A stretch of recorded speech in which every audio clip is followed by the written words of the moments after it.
வெளிநாட்டுக்கு போகணும்னு ஆசை. ஆனால் அவனுக்கு எந்த மொழியும் தெரியாது. இருந்தாலும் சமாளிச்சுக்கலாம்னு முடிவு பண்ணிட்டு கிளம்பிட்டான். ஏதோ ஒரு தேசத்துக்கு போய் சேர்ந்தான். அங்கே அவனுக்கு யாரையும் தெரியாது. அவங்க என்ன மொழியில் பேசிக்கிறாங்க அப்படிங்கிறது கூட புரியல. என்ன பண்ணுறதுன்னு யோசனை பண்ணிட்டு ஒரு இடத்துல நின்றுக்கிட்டு இருக்கிறான். எதிர ஒரு பெரிய கட்டடம், நிறைய பேர் உள்ளே போயிட்டு இருக்கிறாங்க. இவனும் அவங்க பின்னாடியே உள்ளே போனான். ஒரு பெரிய அறை, அலங்காரம்லாம் பண்ணி வச்சிருக்கிறாங்க. நிறைய பேர் சாப்பிட்றதுக்காக உட்காந்துருக்குறாங்க. இவனுக்கு நல்ல பசி, அதனால் இவனும் உட்காந்தான். சாப்பாடு போட்டாங்க, சாப்பிட்டான். அன்பான உபசரிப்பு. இவன் மனசு உள்ள நினச்சிக்கிட்டான், இது ஏதோ அரசருடைய அரண்மனை மாதிரி தெரியுது. இன்னைக்கு ஏதோ விருந்து நடக்குது, நல்ல வேளை நம்ம பசியும் தீர்ந்தது அப்படின்னு நினச்சிக்கிட்டே நிமிர்ந்து பார்க்குறான். சாப்பாடு பரிமாறினவன் எதிரில் ரொம்ப பணிவோட முதுக வளைச்சி வணக்கம் தெரிவித்தான். இவனும் எழுந்திரிச்சு நின்று முதுக வளைச்சி வணக்கம் தெரிவித்தான். ரொம்ப நன்றின்னா. அவன் ஒரு சீட்டை இவன் கையில் கொடுத்தான். இவன் அதை வாங்கி பார்க்குறான். என்ன எழுதியிருக்குன்னு ஒன்றும் புரியல. சரி, இந்த நாட்டில் தங்களுடைய நன்றியை சீட்டில் எழுதி தான் கொடுப்பாங்க போல இருக்கு அப்படின்னு நினச்சிக்கிட்டு மறுபடியும் நன்றின்னா. ஆனால் அவன் காசை கொடுங்கன்னா. ஏன்னா அது ஒரு ஹோட்டல், இவன் சாப்பிட்டதுக்கான பில் அது. இவன் அதை புரிஞ்சிக்கவே இல்லை. நன்றின்னு அந்த சீட்டில் எழுதி கொடுக்குறாங்க போல இருக்கு அப்படின்னு நினச்சிக்கிட்டு அதை வாங்கி சட்டை பையில் பத்திரமா வச்சுக்கிட்டு பரவாயில்லைங்க ரொம்ப மகிழ்ச்சின்னா. ஒரு வெளிநாட்டுக்காரனுக்கு இவ்வளவு தூரம் மரியாதை பண்ணுறீங்களே, எங்கள் ஊருக்கு போனதும் உங்களை பற்றி நிறைய சொல்லுவேன் அப்படின்னா. இவன் என்ன சொல்கிறான்னு அவனுக்கு புரியல. இவனை பிடிச்சி அழைச்சிட்டு போய் முதலாளி முன்னாடி நிறுத்தினான். நாம் சொன்னதில் இவனுக்கு ரொம்ப பெருமையாக இருக்கணும் போல இருக்கு, அதுதான் பெரிய இடத்துக்கு அழைச்சிட்டு வந்திருக்கிறான் அப்படின்னு இவன் நினச்சிக்கிறான். அவரும் பில்லுக்கான பணத்தை கொடுங்கிறாரு. பரவாயில்லைங்க ரொம்ப மகிழ்ச்சி நன்றிங்கிறான் இவன். அவரு பார்த்தார், இவனை நீதிமன்றத்துக்கு அனுப்பி வச்சுட்டார். இவன் என்ன நினச்சிக்கிட்டான், நம்மளை இந்த ஊர் ராஜா முன்னாடியே அழைச்சிக்கிட்டு வந்து நிறுத்தி இருக்கிறாங்க போல இருக்கு, என்ன ஒரு பெருந்தன்மை அப்படின்னு நினச்சிக்கிறான். நீதிபதி சொன்னார், சாப்பிட்டதுக்கான பணத்தை கொடுத்துரு, இல்லைன்னா அதுக்கான தண்டனையை அனுபவிக்க வேண்டி இருக்கும்னார். ராஜாவே நமக்கு நன்றி சொல்கிறாரு போல இருக்கு அப்படின்னு நினச்சிக்கிறான் இவன். என் மகிழ்ச்சிக்கு எல்லையே இல்லைங்க அப்படின்னா. அவர் பார்த்தார், இவனுக்கு தண்டனை கொடுக்க வேண்டியது தான் அப்படின்னு முடிவு பண்ணார். உடனே தீர்ப்பு எழுதினார். இவனை கழுதையில் பின்புறமாக உட்கார வைங்க, இவன் ஒரு மோசடிக்காரன் அப்படின்னு ஒரு போர்டு எழுதி அவன் கழுத்தில் மாட்டுங்க, அப்புறம் அந்த கழுதையை ஊர் பூரா விரட்டுங்க அப்படின்னார். இவனுக்கு தான் மொழி புரியலையே, ஏதோ நடக்குது அப்படிங்கிறது மட்டும் புரியுது. எல்லாரும் சேர்ந்து இவனை ஒரு கழுதை மேலே உட்கார வச்சாங்க. ஓஹோ, நம்மளை பாராட்டி ஒரு ஊர்வலம் நடத்துகிறாங்க போல இருக்கு அப்படின்னு நினச்சிக்கிறான் இவன். எல்லாரும் சத்தம் போட்டுக்கிட்டு கையை தட்டிக்கிட்டு கழுதை பின்னாடி ஓடி வர்றாங்க. இவனுக்கு ரொம்ப உற்சாகமாக இருக்குது. எல்லாருக்கும் கை கூப்பி வணக்கம் சொல்லிக்கிட்டே போகிறான். கூட்டத்தில் திடீர்னு ஒரு தெரிஞ்ச முகம் தெரியுது. அவனுடைய தேசத்தை சேர்ந்த ஒரு ஆள் அவன். அவனை பார்த்ததும் இவனுக்கு ரொம்ப உற்சாகம். நம்ம ஊருக்கு போனதும் இங்கே நமக்கு கிடைச்ச மரியாதையெல்லாம் உண்மைதான்னு சொல்கிறதுக்கு ஒரு சாட்சியும் கிடைச்சிட்டுது அப்படின்னு நினச்சிக்கிறான். அவனை பார்த்து கத்தனான், நல்லா பார்த்துக்க, இந்த ஊர் மக்கள் எனக்கு எப்படிப்பட்ட வரவேற்பு கொடுக்குறாங்கங்கிறத நல்லா கவனிச்சுக்கோ அப்படிங்கிறான். அவனுக்கு அவமானமாக போட்டுது. தலையை குனிஞ்சுக்கிட்டே நழுவி போயிட்டான்.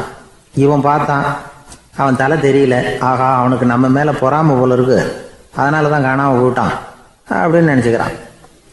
இப்படி ஒரு வேடிக்கை கதையை பெரியவங்க சொல்கிறது உண்டு. கதை வேடிக்கையாக இருந்தாலும் இதில் உள்ள கருத்து என்ன தெரியுமா? அந்த கழுதை மேலே உட்காந்துருக்கிறானே, அது மாதிரி தான் நாமளும் அகங்காரங்கிற கழுதை மேலே உட்காந்துக்கிட்டு இருக்கோமா. நாமளும் கிட்டத்தட்ட அதே மாதிரி பிரம்மையில் தான் இருக்கிறோமா. என்ன நடக்குதுங்கிறதே புரியறதில்ல.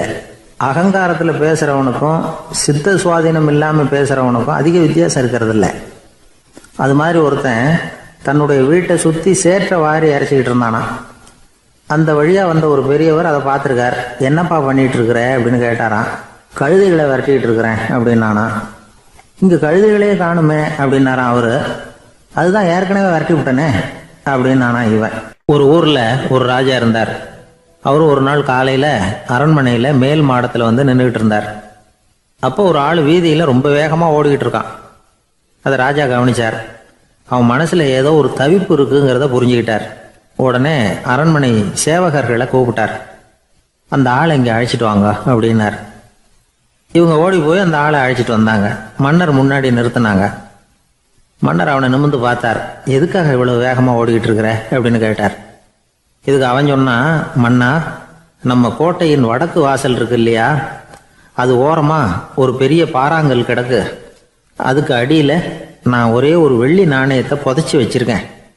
அது இப்போ எனக்கு தேவைப்படுது. என்னுடைய மனைவிக்கு ஒரு பரிசு வாங்கி கொடுக்க வேண்டியிருக்கு. அதுக்காக தான் அவசரமாக ஓடிக்கிட்டு இருக்கிறேன் அப்படின்னா. மன்னர் யோசனை பண்ணார். அப்புறம் சொன்னார், அதுக்காகவா இப்படி ஓடுற? பரவாயில்ல, அதை பற்றி கவலைப்படாத. நான் உனக்கு 10 வெள்ளி காசுகள் தர்றேன், வாங்கிட்டு திரும்பி போ அப்படின்னார். இவன் தலையை சொரிஞ்சான். மன்னா, நீங்கள் கொடுக்கறத ரொம்பவும் மகிழ்ச்சியோடு வாங்கிக்கிறேன். இருந்தாலும் அதுக்கப்புறம் அந்த வடக்கு வாசலுக்கு போய் அங்கே இருக்கிற ஒரு நாணயத்தையும் எடுத்துக்கிட்டு போயிடுறேனே அப்படின்னு நானா. இதை பாருப்பா, அந்த ஒரு நாணயத்தை மறந்துடு, உனக்கு 100 வெள்ளி நாணயங்கள் தரேன் இருக்கார். மன்னா, ரொம்ப மகிழ்ச்சி. உங்கள் மாதிரி தாராள குணம் வேற யாருக்கும் வராது. நீங்கள் கொடுக்குற 100 நாணயங்களையும் வாங்கிக்கிறேன். இருந்தாலும் வடக்கு வாசலுக்கு போய் அதையும் எடுத்துக்கிட்டா 101 ஆயிடுமே அப்படின்னு நானா. இதை பாருப்பா, அந்த ஒரு நாணயத்தை மறந்துடு, அது எக்கேடாவது கெட்டு போகட்டும். நான் உனக்கு 100 பொற்காசுகள் தரேன், அதையாவது வாங்கிட்டு வந்த வழியிலேயே திரும்பி போடுன்னாரான். தங்க நாணயங்களே தரேன்னு சொல்றீங்க, தாராளமாக வாங்கிக்கிறேன். இருந்தாலும் வடக்கு வாசலுக்கு போய் அப்படின்னு மறுபடியும் ஆரம்பிச்சான். அரசர் பொறுமை இழந்துட்டார். கடைசியாக ஒரு முடிவுக்கு வந்துட்டார். இதை பாருப்பா, உனக்கு என்னுடைய ராஜ்யத்திலேயே பாதியை கொடுத்துட்றேன், அப்படியாவது திருப்தியாக திரும்பி போ அப்படின்னாராம். மன்னா, உங்களுடைய பெருந்தன்மைக்கு ஈடு இணையே கிடையாது. தேசத்திலேயே பாதி பிரித்து கொடுக்குறேன்னு சொல்கிறீங்க. அதனால் உங்ககிட்ட ஒரு சின்ன வேண்டுகோள் அப்படின்னானா. சொல்லுன்னாராம் மன்னர் ஆர்வமாக. இவன் மெதுவாக ஆரம்பித்தான். அப்படி இந்த ராஜ்யத்தை 2ஆக பிரிக்கிறப்போ அந்த வடக்கு வாசல் இருக்கிற பக்கத்தை என்கிட்டயே கொடுத்துருங்கோ அப்படின்னு நானும். மன்னர் அசந்து போயிட்டார். இந்த கதை எதுக்காகன்னு கேட்டால், மனம்ங்கிறது ஒரு குரங்குங்கிறத புரிஞ்சுக்கிறதுக்காகத்தான். உன்னை பிடிச்சிக்கிட்டா லேசில் விடாது. அப்படிப்பட்ட மனசை அறிவு தான் வழி நடத்தணும். அதில் தான் வாழ்க்கையின் வெற்றி அடங்கியிருக்குது. ஒரு சின்ன பையன் தெருவில் அழுதுகிட்டு இருந்தான். ஏன்பா அழுவுறேன்னு ஒரு பெரியவர் கேட்டார். 1 ரூபா காசை இங்கே தொலைச்சுட்டேன் அப்படின்னா. சரி, அதுக்காக அழாத, அதுக்கு பதிலாக 10 ரூபா தரேன், இந்தா வச்சுக்கோன்னு கொடுத்தாரு.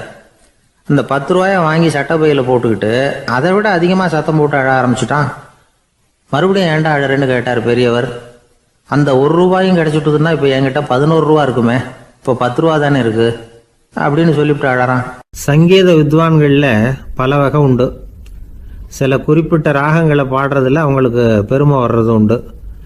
ஆனால் ஒருத்தர் இருந்தார், அவரால் ஒரு ராகத்துக்கே பெருமை வந்தது. அந்த ராகத்தை அவர் வாசித்து கேட்கணும் அப்படின்னு சொல்லுவாங்க. அது என்ன ராகம்னா தோடி ராகம். சரி, அந்த வித்வான் யாருன்னா அவர் தான் திருவாவடுதுறை ராஜரத்னம் பிள்ளை. பேராசிரியர் கல்கி ஒரு சமயம் தம்முடைய பத்திரிகையில் எழுதினாராம். அதை அப்படியே படிக்கிறேன் கேளுங்களேன். ஆஹா, ஸ்ரீ ராஜரத்னம் பிள்ளையின் தோடி ஆலாபனையை முதலில் கேட்டபோது அவருடைய கற்பனையை விட்டு தள்ளுங்கள். நம்முடைய மனதில் என்னென்ன இன்பமயமான கற்பனைகள் எல்லாம் உதித்தன. குழந்தை தாயிடம் கொஞ்சம் குரலை கேட்டோம், அன்னை குழந்தையிடம் கொஞ்சம் குரலை கேட்டோம், ரதியும் மன்மதனும் பேசிக்கொண்ட காதல் மொழிகளை கேட்டோம், முருகன் சிவபெருமான் செவிகுளிர மொழிந்த உபதேசத்தை கேட்டோம், கலைமகள் கவிஞனுக்கு அருளிய ஆசி மொழிகளை கேட்டோம், நாரத முனிவருடைய தம்பூரா சுருதியை கேட்டோம், ராவணன் தன் எலும்பை ஒடித்து வீணையாகச் செய்து வாசித்த கானத்தை கேட்டோம், கானப்பறவைகளின் கலகல ஒலியை கேட்டோம், கோல குயில்களின் குரல் இனிமையை கேட்டோம். இப்படிலாம் பேராசிரியர் கல்கி விமர்சனம் எழுதியிருக்கிறார். திருவாவடுதுறை ராஜரத்னம் பிள்ளை அவர்களுடைய வாசிப்பை கேட்டுட்டு டி.என். ராஜரத்னம் பிள்ளை இறந்து போனார். அப்போ கவிஞர் கண்ணதாசன் எழுதினார், செவியனில் ஓடி எங்கள் சிந்தையில் ஓடி இந்த புவியெல்லாம் ஓடி நின்பார் பொங்கிய தோடி வேறிங்கு எவரிடம் போகும் ஐய இனி அதை காப்பார் யாவர் அவிந்தனின் சடலத்தோடே அவிந்தது தோடிதானும் அப்படின்னு எழுதினாராம். அந்த அளவுக்கு அவருடைய தோடியை ரசித்தவர்கள் உண்டு.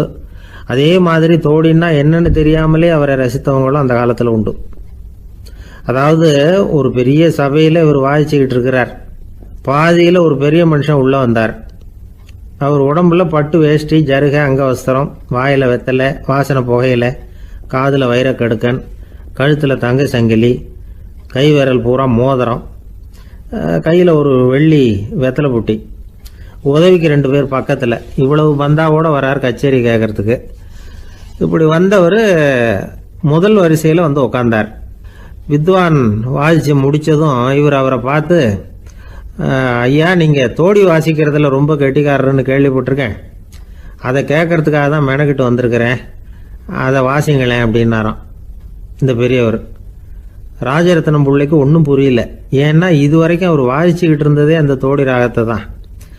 அதை வாசித்து முடித்ததும் அதை வாசிங்களேன்னு இவர் கேட்குறார். அப்படின்னா இவரோட ஞானம் எப்படிப்பட்டது? இவ்வளவும் கேட்டுட்டு இப்படி கேட்குறாரே அப்படின்னு அவர் யோசிச்சிருக்கிறார் ராஜரத்னம் பிள்ளை. உடனே என்ன பண்ணார் தெரியுமா?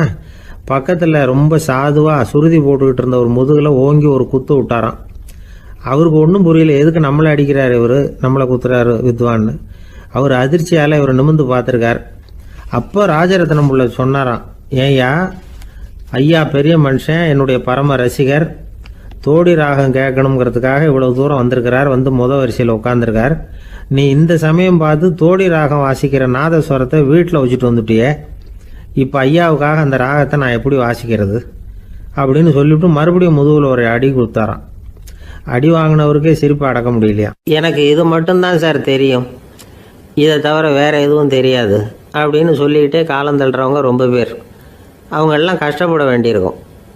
ஒருத்தர் தன்னுடைய தொழிலில் ரொம்ப கெட்டிக்காரராக இருக்கலாம், அதுக்காக எப்பவும் அதே ஞாபகத்தில் இருந்துக்கிட்டு உலகியல் அறிவு இல்லாமல் இருந்துடக்கூடாது, அது ஆபத்து. இதுக்காக நம்ம தாத்தா பாட்டிலாம் ஒரு கதை சொல்லுவாங்களே, கேள்விப்பட்டிருக்கீங்களா? ஒரு சமயம் ஒரு 4 பேர் சேர்ந்து வெளியூருக்கு பிரயாணம் போனாங்களாம். அந்த 4 பேர் எப்படி தெரியுமா? ஒருத்தர் வேதாந்தி, இன்னொருத்தர் சங்கீத வித்வான், 3வது ஆள் வைத்தியர், 4வது ஆள் ஜோசியர். இவங்க 4 பேரும் நண்பர்கள். அதனால் சேர்ந்து புறப்பட்டாங்க. வழியில் ஒரு ஊரில் தங்கினாங்க. இருட்டி போச்சு. அதனால் இன்றைக்கி ராத்திரி இங்கேயே தங்கி இருந்துட்டு நாளைக்கு புறப்படலாம் அப்படின்னு தீர்மானம் பண்ணாங்க. சாப்பாட்டுக்கு என்ன பண்ணுறது? அங்கேயே கடத்தெருவுக்கு போய் சாமான்லாம் வாங்கியாந்து சமைச்சு சாப்பிட்லாம்னு முடிவு பண்ணாங்க. 4 பேர் இருக்கிறதுனால ஆளுக்கு ஒரு காரியமாக செய்யலாம் அப்படின்னு வேலையை பிரிச்சுக்கிட்டாங்க. வைத்தியர் கரிகாய் வாங்க போனார், வேதாந்தி எண்ணெய் வாங்க போனார், ஜோசியர் பலசரக்கு வாங்க போனார், சங்கீத வித்வானுக்கு சமைக்கிற வேலை. எல்லாம் சரி. ஆனால் நடந்தது என்ன தெரியுமா? கடைத்தெருவுக்கு காய்கறி வாங்க போனார்ல வைத்தியர், அங்கே போய் மார்க்கெட்டில் பார்த்தார். ஒவ்வொரு கரிகாயாக எடுத்து பார்த்தார். இது பித்தம், உடம்புக்கு ஒத்துக்காது, இது வாயு, உடம்புக்கு ஒத்துக்காது அப்படின்னு ஒவ்வொன்றா தள்ளினார். கடைசியில் ஒன்றுமே தேரல, வெறுங்கையோடு திரும்பி வந்துக்கிட்டு இருக்கிறார். எண்ணெய் வாங்க போனார் வேதாந்தி, அவர் ஒரு தொன்னையில் எண்ணெயை வாங்கினார். பேசாமல் அதை எடுத்துகிட்டு வர வேண்டியது தானே, முடியல. அவருடைய வேதாந்த மூளை சிந்திக்க ஆரம்பிச்சுட்டுது. இந்த தொன்னைக்கு எண்ணெய் ஆதாரமா அல்லது எண்ணெய்க்கு தொன்னை ஆதாரமா அப்படிங்கிற ஆராய்ச்சியில் இறங்கினார். என்னாச்சு தெரியுமா? அப்படி கவுத்து பார்த்தார். வாங்கின எண்ணெய் பூராவையும் வழியில் கொட்டிவிட்டு வெறும் தொன்னையோடு சேர்ந்தார். பலசரக்கு வாங்க போனார் ஜோசியர், அவர் ஒரு வழியில் பார்த்தாரு. வழியில் வந்தவங்களெல்லாம் அங்கங்கே ஒரு மரத்தடியில் உட்கார வச்சு அவங்களுக்கெல்லாம் ஆர்வம் சொல்ல ஆரம்பிச்சிட்டார். அப்படி ஒவ்வொருத்தராக சொல்லி முடிச்சுட்டு கடத்தருக்கு போய் சேர்ந்தார். இவர் அங்கே போய் சேர்றதுக்குள்ளே ரொம்ப நேரம் ஆகிட்டுது. கடையெல்லாம் பூட்டி விட்டு போயிட்டாங்க. என்ன செய்கிறது? அவரும் வெறுங்கையோடு திரும்பி சேர்ந்தார். சரி, இவங்க கதை தான் இப்படி ஆச்சு. அங்கே சமைக்கிறதுக்காக உட்காந்துருந்தார் சங்கீத வித்வான், அவர் கதை என்னாச்சு தெரியுமா? அங்கே அவர் அடுப்பை பற்ற வச்சு ஒலையை கொதிக்க வச்சார். அதாவது ஒரு பானையில் தண்ணியை ஊற்றி அடுப்பில் வச்சார். அது கொதிக்க ஆரம்பிச்சிது. தண்ணி கொதிக்கிற சத்தம் இருக்குதுல்ல, அது இவருக்கு தாளம் போடுறது மாதிரி இருந்தது. ஒரே குஷி, பாட ஆரம்பிச்சிட்டார். பாடிக்கிட்டே உற்சாகமாக கையில் இருந்த கரண்டியால் அந்த பானையில் தட்டினார், தாளம் போடுறதா நினச்சிக்கிட்டு. அவ்வளவுதான், பானை பட்டுன்னு உடஞ்சி போச்சு. தலையில் கையை வச்சுக்கிட்டு அவரும் உட்காந்துட்டார். எந்த தொழில் தெரிஞ்சாலும் சரி, அதை புத்திசாலித்தனமாக பயன்படுத்த தெரியலன்னா ஆபத்து தான். அதுக்காக தான் இந்த கதை. ஒரு பஸ்ஸு டிரைவர் ரொம்ப கெட்டிக்காரரு. பஸ்ஸை ரொம்ப திறமையாக ஆபத்து இல்லாமல் ஓட்டினதுக்காக பரிசுலாம் வாங்கினவர். அவரே ஒரு படகு ஓட்டுறதுக்காக அழைச்சிட்டு போயிருக்கிறாங்க, மோட்டார் படகு. அதையும் ரொம்ப திறமையாக தான் ஓட்டிகிட்டு போயிருக்கிறாரு. நடுக்கடலில் போனதும் படகு நின்று போச்சு. மோட்டாரில் ஏதோ கோளாறு. என்ன செய்யலாம் அப்படின்னு அந்த டிரைவரை கேட்டிருக்கிறாங்க படகுல இருந்தவங்கெல்லாம். அப்போ அவர் சொன்னாராம், கவலைப்படாதீங்க, ஒன்றும் பிரச்சனை இல்லை, எல்லாரும் கொஞ்சம் கீழே இறங்கி பின்னாடி தள்ளுங்க, மோட்டார் ஸ்டார்ட் ஆகிடும் அப்படின்னாராம். இமயமலை அடிவாரத்தில் ஒரு மடம், அங்கே ஒரு சன்னியாசி இருந்தார். அவர்கிட்ட ஒருத்தர் வந்தார். சுவாமி, ஆசையை உதற நினைக்கிறேன், முடியல, ஒட்டிக்கிட்டே வருது அப்படின்னாராம். இப்படி உட்கார, ஒரு கதை சொல்கிறேன் அப்படின்னு சொல்லி அவர் சொல்ல ஆரம்பித்தாராம். அவர் சொன்ன கதை என்னென்னா, ஒரு ஊரில் ஒரு ஆள் இருந்தான். அவன் பேர் குப்புசாமி. அவங்ககிட்ட எப்பவும் ஒரு பழைய தொப்பி இருக்கும், விடவே மாட்டான். அதனால் அவனை எல்லாரும் தொப்பி சாமி அப்படின்னு தான் கூப்பிடுறது வழக்கம். ஒரு புது தொப்பி வாங்கிக்கப்படாதாப்பா அப்படின்னு நண்பர்கள்லாம் சொல்லி பார்த்தாங்க. பணத்துக்கு எங்கே போவேன் அப்படின்னு விட்டானா. பணம் வச்சுருக்கான், செலவு பண்ண மனசு வரல. மகா கஞ்சன். பழைய பாட்டில்கள்லாம் வாங்கி விற்றுக்கிட்டு இருந்தான். அப்படி ஒரு தடவை பழைய கண்ணாடி சாமான்களை ஏலத்தில் எடுத்தப்போ அதில் ஒரு அருமையான சென்ட்டு பாட்டில் கிடச்சிது. உடனே ஒரு ஐடியா பண்ணான். அந்த சென்ட்டை வந்து சின்ன சின்ன பாட்டில்களில் அடைச்சி ஜன்னல் ஓரமாக அடுக்கி வச்சுட்டான். அதை விற்றா நிறைய பணம் கிடைக்குமே, அதனால். இதுக்கு இடையில் ஒரு நாள் அவன் வந்து அப்படியே உட்காந்துருந்தான். அந்த நேரம் நண்பன் வந்தான். ஏண்டா உன் பழைய தொப்பியை மாற்றப்படாதா, ஊரில் எல்லாரும் கேலி பேசுகிறாங்களே ஒன்று தொப்பி சாமின்னு அப்படின்னு சொல்லி கேட்டிருக்கான். இந்த சென்ட்டு பாட்டில் விற்றதும் பணம் வரும், அதுக்கப்புறம் பார்க்கலாம் அப்படின்னு நானா இவன். சரி வா நீச்சல் குளத்துக்கு போயிட்டு வருவோம் அப்படின்னு கூப்பிட்ருக்கான் நண்பன். 2 பேரும் போனாங்க. அதே நேரம் அந்த ஊர் நீதிபதியும் அங்கே குளிக்க வந்தாராம். அவர்கிட்ட இருந்தது விலை வசந்த ஒரு புது தொப்பி. அதை அங்கே இருந்த ஸ்டாண்டில் மாட்டிவிட்டு குளிக்க போனார். இதுக்கிடையில் குப்புசாமி குளிச்சுட்டு வந்தான். அவனுடைய பழைய தொப்பியை காணலை. அந்த புது தொப்பியை பார்த்தா இது நண்பனுடைய வேலை தான் அப்படிங்கிறதாக புரிஞ்சுக்கிட்டு அதை எடுத்து மாட்டிகிட்டு வந்துட்டான். நீதிபதி குளிச்சுட்டு வந்து பார்க்குறாரு, தொப்பியை காணும். போலீஸில் புகார் கொடுத்தார்.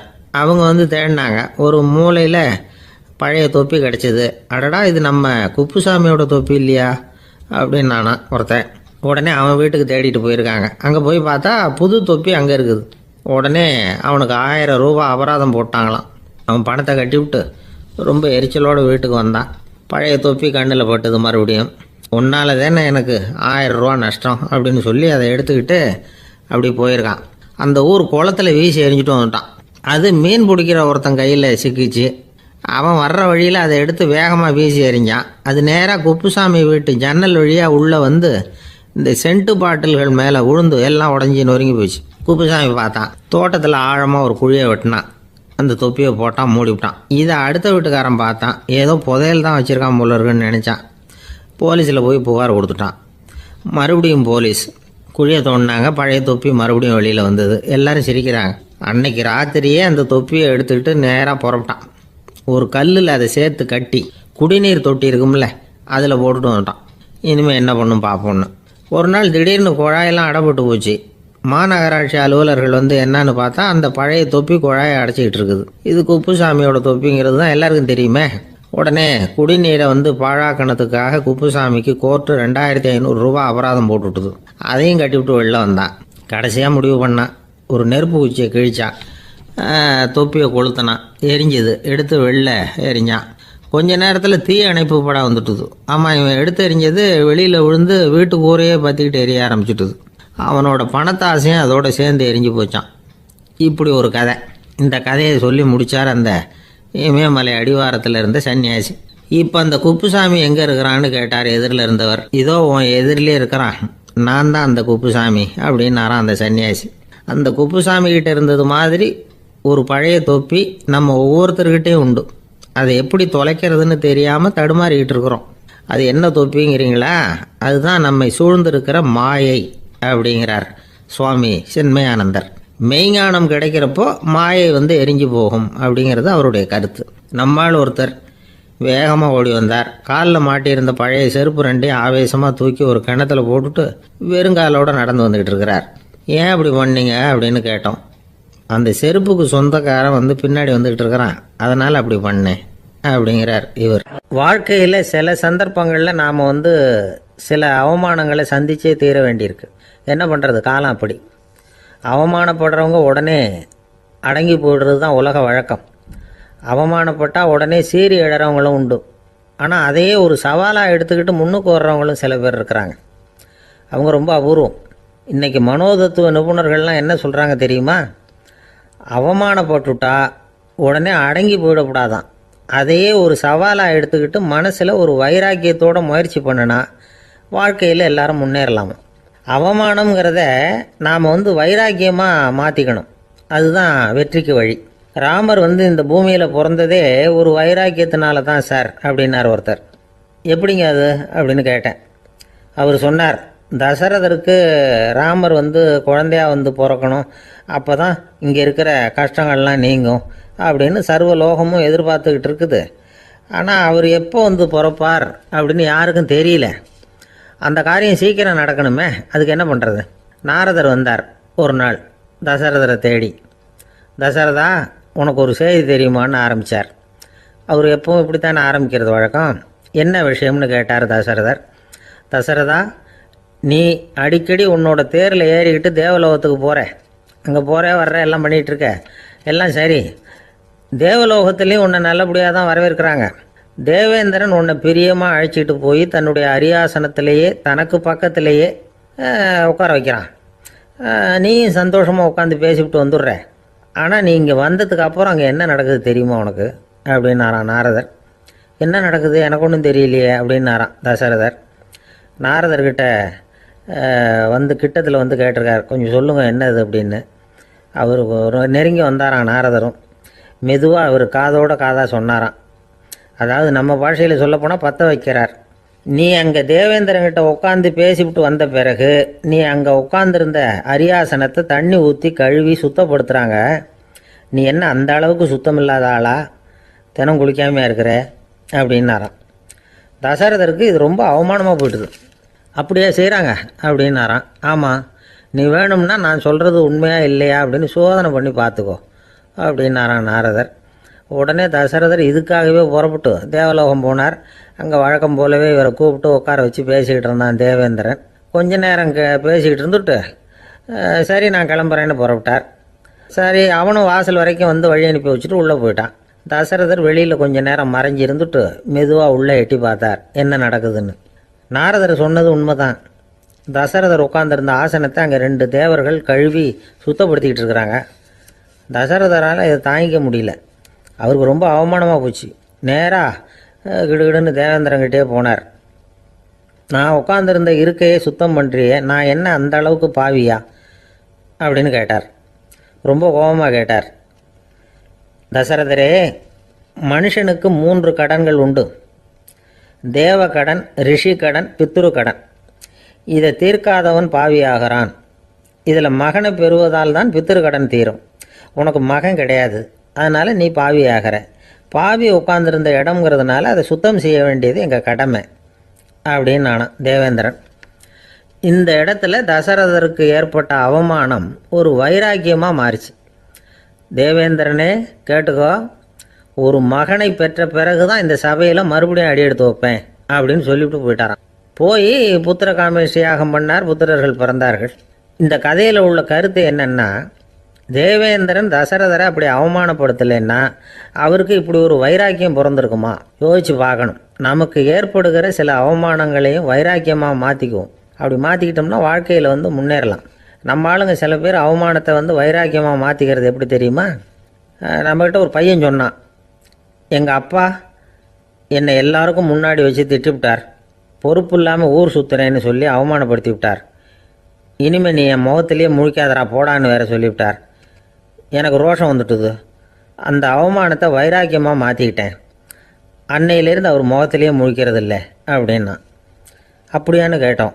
ஆமாங்க, அவர் வீட்டில் இல்லாத நேரமாக பார்த்து உள்ள சமையல் கட்டுக்கு போய் சாப்பிட்டுட்டு நைஸாக வெளியில் வந்துடுவேன் அப்படிங்கிறான் அவன். ஒரு கடைக்கு போனேன், 5 ரூபா பணத்தை எடுத்து கொடுத்தேன். ஒரு தினசரி பத்திரிக்கையை கேட்டேன். அவர் உடனே அங்கே அடுக்கி வச்சுருந்த பத்திரிகையில் ஒன்று எடுத்து என் கையில் கொடுத்தார். வாங்கிக்கிட்டேன். மீதி பணத்தை எடுத்தார். அதையும் என் கையில் கொடுக்கணும்ல, கொடுக்கல. எதிரில் இருந்த பலகையில் வச்சு எடுத்துக்க சொன்னார். எப்பவும் அவர் அப்படி தான் பண்ணுவார். நானும் எடுத்துக்கிட்டு வந்துடுவேன். இவர் ஏன் இப்படி பண்ணுறாருங்கிறது எனக்கு ரொம்ப நாளாக ஒரு சந்தேகம்.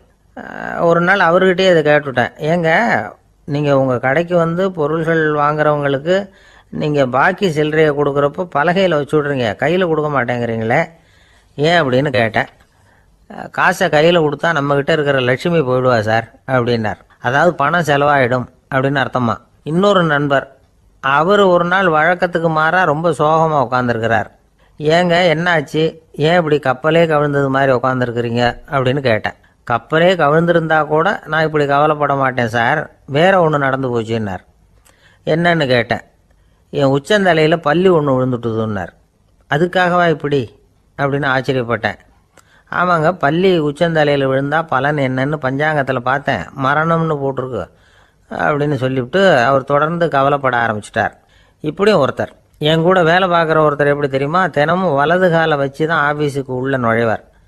என்னைக்காவது தவறுதலாக இடது காலை வச்சு உள்ளே வந்துட்டார்னா அன்னைக்கு பூரா மனசு சங்கடப்படுவார், எந்த வேலையும் சரியாக ஓடாது.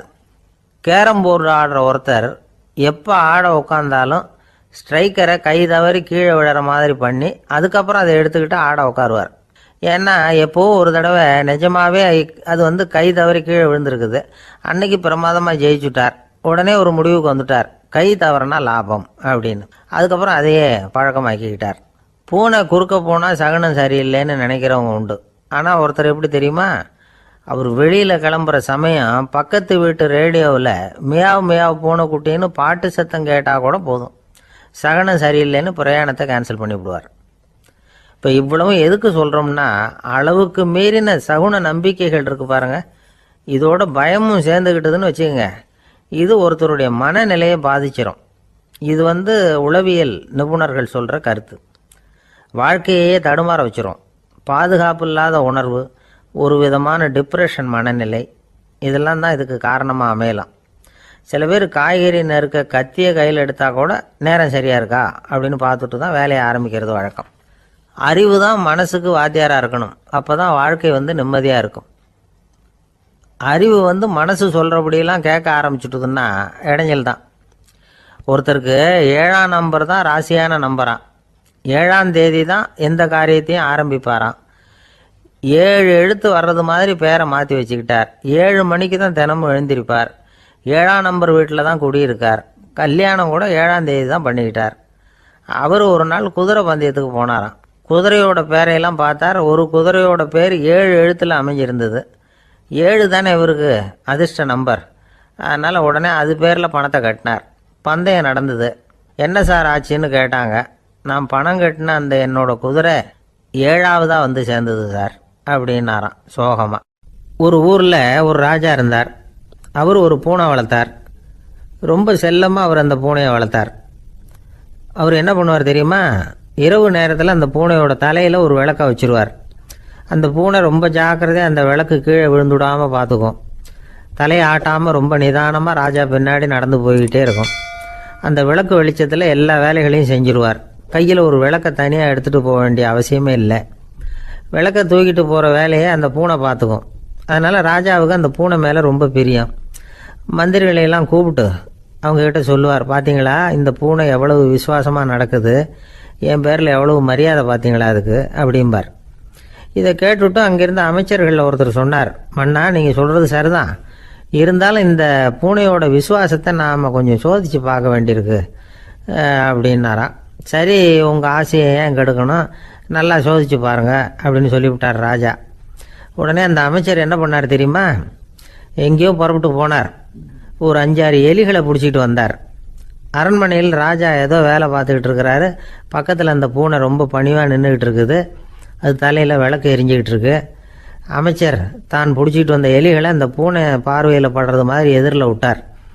அந்த எலிகள்லாம் அங்கேயும் இங்கேயும் ஓட ஆரம்பிச்சிது. அதை பார்த்தது பூனை, அவ்வளவுதான். தலையில் இருக்கிற விளக்கை பற்றியும் கவலைப்படலை, ராஜாவை பற்றியும் கவலைப்படலை. ஒரே பாய்ச்சலாக பாஞ்சு எலிகளை துரத்த ஆரம்பிச்சுட்டுது. தலையில் இருந்த விளக்கு எங்கேயோ போய் விழுந்தது, அணைஞ்சு போச்சு. இருட்டில் ராஜா தடுமாற ஆரம்பிச்சுட்டார். இந்த சமயத்தில் அந்த அமைச்சர் மறுபடியும் விளக்கை ஏற்றினார். வெளிச்சம் வந்தது. அதுக்கப்புறம் அந்த அமைச்சர் பேசினார், அரசே, பூனையோட விசுவாசத்தை பார்த்தீங்களா, எலி அது கண்ணில் படுற வரைக்கும் தான் விசுவாசமாக இருந்தது. அது மாதிரி எலியை பார்த்ததும் எல்லாத்தையும் விட்டுட்டு அதை துரத்த ஆரம்பிச்சுட்டு பார்த்தீங்களா. தான் அந்த பூனையை பற்றி நினச்சது தப்புங்கிறது அதுக்கப்புறம் தான் அந்த ராஜாவுக்கு புரிஞ்சுதான். சரி, இப்போ எதுக்கு இந்த கதையெல்லாம் அப்படிங்கிறீங்களா, இந்த பூனை மாதிரி தான் நம்ம மனசும். மனசை எவ்வளவு தான் பயிற்சி கொடுத்து பக்குவமாக வச்சுருந்தாலும் பார்க்குறதுக்கு பரமசாது மாதிரி தான் இருக்கும். பார்க்க வேண்டியதை பார்த்துட்டுதுன்னா பாஞ்சிரும். இந்த பூனை மாதிரி புலன் இன்ப பொருள்கள் கிட்டாத வரைக்கும் மனம் அடங்கி இருக்கிறது மாதிரி தான் தெரியும். கொஞ்சம் வாய்ப்பு கிடைச்சாலும் அது குதிக்க ஆரம்பிச்சிடும், தப்பு பண்ண ஆரம்பிச்சிடும். பெரிய பெரிய முனிவர்கள் வாழ்க்கையில் நடந்த வீழ்ச்சி இதை தான் நிரூபிக்குது. புலன்களின் ஆற்றல் அதிகம், அதனால் மனக்கட்டுப்பாடு பயிற்சிகளில் ரொம்ப எச்சரிக்கையாக இருக்கணுங்கிறார் சுவாமி சிவானந்தர். மது பழக்கத்தையே விட்டுவிட்டேன்னு உறுதியாக இருப்பான். கடை கண்ணில் பட்டுவிட்டதுன்னா கால் அவனை கேட்காமலே இழுத்துக்கிட்டு உள்ளே போயிடும். இதுதான் மனசுங்கிறது. அதுதான் அந்த ராஜா வளர்த்த பூனை.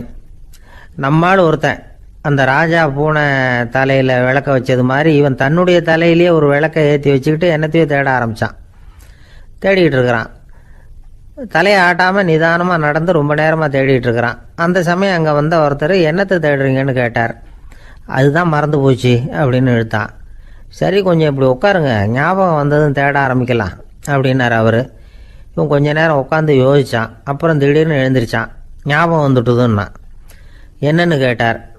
எங்கள் வீட்டில் இருந்த விளக்கை எங்கே வச்சேன்னு தெரியல, அதை தான் தேடிக்கிட்டு இருக்கிறேன், ஏற்றி வைக்கலாம்னு பார்க்குறேன் அப்படின்னா. இந்த உலகத்தில் நாம் நல்லபடியாக இருக்கணும்னா அதுக்கு முக்கியமாக தேவைப்படுறது 2. ஒன்று செல்வம், இன்னொன்று அறிவு. சரி, இது 2ல் சிறந்தது எது அப்படின்னு ஒரு கேள்வி கேட்டால் என்ன பதில் சொல்கிறது? இதே கேள்வியை ஹஸ்ரத் அலி அவர்கள்கிட்ட கேட்டாங்களாம். அவர் ஒரு பெரிய அறிஞர். கேள்வி கேட்டவங்களும் சாதாரண ஆட்கள் இல்லை, இவங்களும் அறிஞர்கள். ஒரு நாள் ஹஸ்ரத் அலி அவர்கள்கிட்ட 10 அறிஞர்கள் வந்தாங்களாம். ஐயா, நாங்கள் 10 பேரும் உங்ககிட்ட ஒரே கேள்வியை தான் கேட்க வந்திருக்கிறோம், ஆனால் எங்கள் 10 பேருக்கும் நீங்கள் தனித்தனியாக பதில் சொல்ல முடியுமா அப்படின்னு கேட்டிருக்காங்க. அதாவது அவங்க ஒரே கேள்விக்கு இவர்கிட்ட இருந்து 10 விதமான பதில் எதிர்பார்க்குறாங்க. சரி, கேளுங்க, என்ன கேள்வி அப்படின்னார் அவர். அப்போ தான் அவங்க கேட்டாங்களாம், செல்வம் அறிவு இது 2ல் சிறந்தது எது? இதுதான் கேள்வி. ஹஸ்ரத் அலி என்ன பண்ணார் தெரியுமா? அவங்கள ஒவ்வொருத்தராக கூப்பிட்டார். ஒவ்வொரு விதமான பதிலை சொல்லி அனுப்புனார். முதல்ல ஒருத்தரை கூப்பிட்டார். சொன்னார், அறிவுங்கிறது தீர்க்கதரிசிகள், ஞானிகள், மகான்கள் இவங்களோட பரம்பரை சொத்து. ஆனால் செல்வம்ங்கிறது கொடுங்கோலரின் ஆயுதம். அதனால் அறிவு தான் சிறந்தது அப்படின்னார். 2வது ஆளை கூப்பிட்டார். உங்ககிட்ட செல்வம் இருந்தால் நீங்கள் தான் அதை காப்பாற்றணும், ஆனால் அறிவு உங்களை எப்பவும் காப்பாற்றும். ஆகவே அறிவு தான் சிறந்தது அப்படின்னார். 3வது ஆளை கூப்பிட்டார். செல்வந்தனுக்கு எப்போதும் விரோதிகள் அதிகம், ஆனால் அறிஞனுக்கு நண்பர்கள் அதிகம், அதனால் அறிவு தான் சிறந்ததுன்னார். அடுத்தவரை கூப்பிட்டார். செல்வம் அடுத்தவங்களுக்கு கொடுக்க கொடுக்க குறையும், ஆனால் கல்விங்கிறது அதிகரிச்சுக்கிட்டே வரும், கொடுக்கறதுனால குறையாது, அதனால் அறிவு தான் சிறந்ததுன்னார். இன்னொருத்தரை கூப்பிட்டார். அறிவுள்ளவன் எப்பவும் அதை அடுத்தவங்களுக்கு வாரி வழங்கிக்கிட்டே இருப்பான், அதனால் அவங்ககிட்ட தாராளத்தன்மை இருக்கும், ஆனால் செல்வந்தன்கிட்ட கஞ்சத்தனம் தான் இருக்கும், அதனால் அறிவு தான் சிறந்ததுன்னார். 6வது நபரை கூப்பிட்டார். செல்வத்தை கள்வர்கள் திருடிட்டு போக முடியும், ஆனால் அறிவை அப்படி திருடிட்டு போக முடியாது அப்படின்னார். 7வது நபரை கூப்பிட்டார். செல்வம் கால ஓட்டத்தில் அழிஞ்சிரும், ஆனால் அறிவை கால ஓட்டம் ஒன்றும் பண்ண முடியாது, ஆகவே அறிவே சிறந்ததுன்னார். 8வது ஆளை கூப்பிட்டு சொன்னார், செல்வத்துக்கு எப்பவும் எல்லை உண்டு, நிறை உண்டு, அளவு உண்டு, கணக்கு உண்டு, ஆனால் அறிவுக்கு அப்படிப்பட்ட எல்லை எதுவும் கிடையாது, அதனால் அதுதான் சிறந்ததுன்னார். அடுத்தவனை கூப்பிட்டார். செல்வம் உள்ளத்தில் உள்ள ஒளியை போக்கிவிடும், இருட்டை உண்டாக்கிவிடும், விரிந்த மனப்பான்மையை குறுகலாக்கிவிடும், ஆனால் அறிவு அப்படி இல்லை, இருண்ட உள்ளத்தில் ஒளியை பாய்ச்சி அதை விசாலப்படுத்துது, அதுதான் சிறந்ததுன்னார். கடைசியாக 10வது நபரை கூப்பிட்டார். செல்வம் மனசில் செருக்கை உண்டாக்குது, ஆணவத்தை ஏற்படுத்துது, அதனால் நானே கடவுள்னு நினைக்கிற அளவுக்கு மனுஷனை தாழ்த்தி விடுது, ஆனால் அறிவு பணிவையும் பண்பாட்டையும் வளர்க்குது, அதனால் அறிவு தான் சிறந்ததுன்னார். ஆக இப்படி 10 பேருக்கும் 10 விதமாக பதில் சொன்னது மூலமாக ஹஸ்ரத் அலி அவர்கள் அறிவு தான் செல்வத்தை விட சிறந்தது அப்படிங்கிறதுக்கு 10 காரணங்களை சுட்டி காட்டியிருக்கார். அந்த அறிஞர் 10 பேர் கேட்ட ஒரே கேள்விக்கு 10 பதில் சொன்னார். நமக்கு வேண்டிய ஒருத்தர் 10 பேர் கேட்ட கேள்விக்கு ஒரே பதில் சொல்லி சமாளித்தார். கேள்வி என்ன தெரியுமா? என்கிட்ட வாங்கின கடனை எப்போயா திருப்பி கொடுக்க போகிற? இதுதான் அந்த 10 பேரும் கேட்ட ஒரே கேள்வி. இந்த மாதம் 26ஆம் தேதி தந்துடுறேன் அப்படிங்கிற ஒரே பதில் சொல்லி அவ்வளவு பேரையும் இவர் அனுப்பி வச்சுட்டாராம். எல்லாரும் போனதுக்கப்புறம் இவரை தனியாக கூப்பிட்டு கேட்டிருக்கிறாங்க, அது என்ன சார் கணக்கு, 26ஆம் தேதி அன்னைக்கு என்ன அதிசயம் நடக்க போகுது அப்படின்னு கேட்டிருக்காங்க. அதிசயம் அன்னைக்கு இல்லை, அதுக்கு நாளே நடக்க போகுதுன்னாராம். விவரமாக சொல்லுங்கன்னு இருக்காங்க. வேற ஒன்றும் இல்லைங்க, 26ஆம் தேதி தானே எல்லாரையும் வர சொல்லியிருக்கிறேன், அதுக்கு நாளே நான் புறப்பட்டு தலைமறைவாயிட போகிறேன் அப்படின்னாராம் ரொம்ப பெருமையாக. ஒரு ஊரில் ஒரு ராஜா இருந்தார். அந்த ராஜாவுக்கு ஒரு மந்திரி. ராஜா ரொம்ப நியாயமானவர், நேர்மையானவர், கண்டிப்பானவர். தப்பு செய்கிறது யாராக இருந்தாலும் தண்டனை கொடுப்பார். வேண்டியவங்களுக்கு ஒரு நியாயம், வேண்டாதவங்களுக்கு ஒரு நியாயங்கிறதெல்லாம் அவர்கிட்ட கிடையாது. ஒரு சமயம் அரசவையில் அந்த அமைச்சரே விதிமுறைகளுக்கு புறம்பா ஏதோ நடந்துகிட்டு இருக்கார். மன்னருக்கு கோபம் வந்துட்டுது. உடனே அந்த அமைச்சரை கிட்டத்தில் கூப்பிட்டு அவர் கன்னத்தில் ஓங்கி ஒரு அறை கொடுத்துட்டாராம். உடனே அந்த அமைச்சர் என்ன பண்ணார் தெரியுமா? நேராக போனார். அங்கே நின்றுகிட்டு இருந்த இன்னொருத்தர் கன்னத்தில் ஓங்கி அரைஞ்சார். அறை வாங்கினவர் திகைச்சு போயிட்டார். இவர் ஏன் நம்மளை வந்து அரைகிறார் அப்படின்னு யோசனை பண்ணார். மன்னரும் திகைச்சு போயிட்டார். நாம இவரை அரைஞ்சா அதுக்காக இவர் போய் இன்னொருத்தரை அரையணுமா அப்படின்னு யோசனை பண்ணார். இவருக்கு என்ன பைத்தியமானு கூட நினைக்க ஆரம்பிச்சுட்டார். ஆனால் என்ன ஆச்சுன்னா, அப்புறம் அமைச்சர் அவர் கவனிச்சுக்கிட்டு இருந்தாரா, அவர் இன்னொருத்தர் அரைஞ்சார் இல்லையா, அந்த அறை வாங்கின ஆசாமியை பார்த்து கத்திக்கிட்டு இருந்தார். யார்? அமைச்சர்.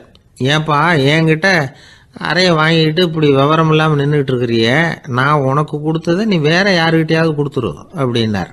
உடனே அந்த ஆள் பார்த்தான். தனக்கு அடுத்தபடியாக நின்றுக்கிட்டு இருந்தவனை ஓங்கி ஒரு அறை அரைஞ்சான்.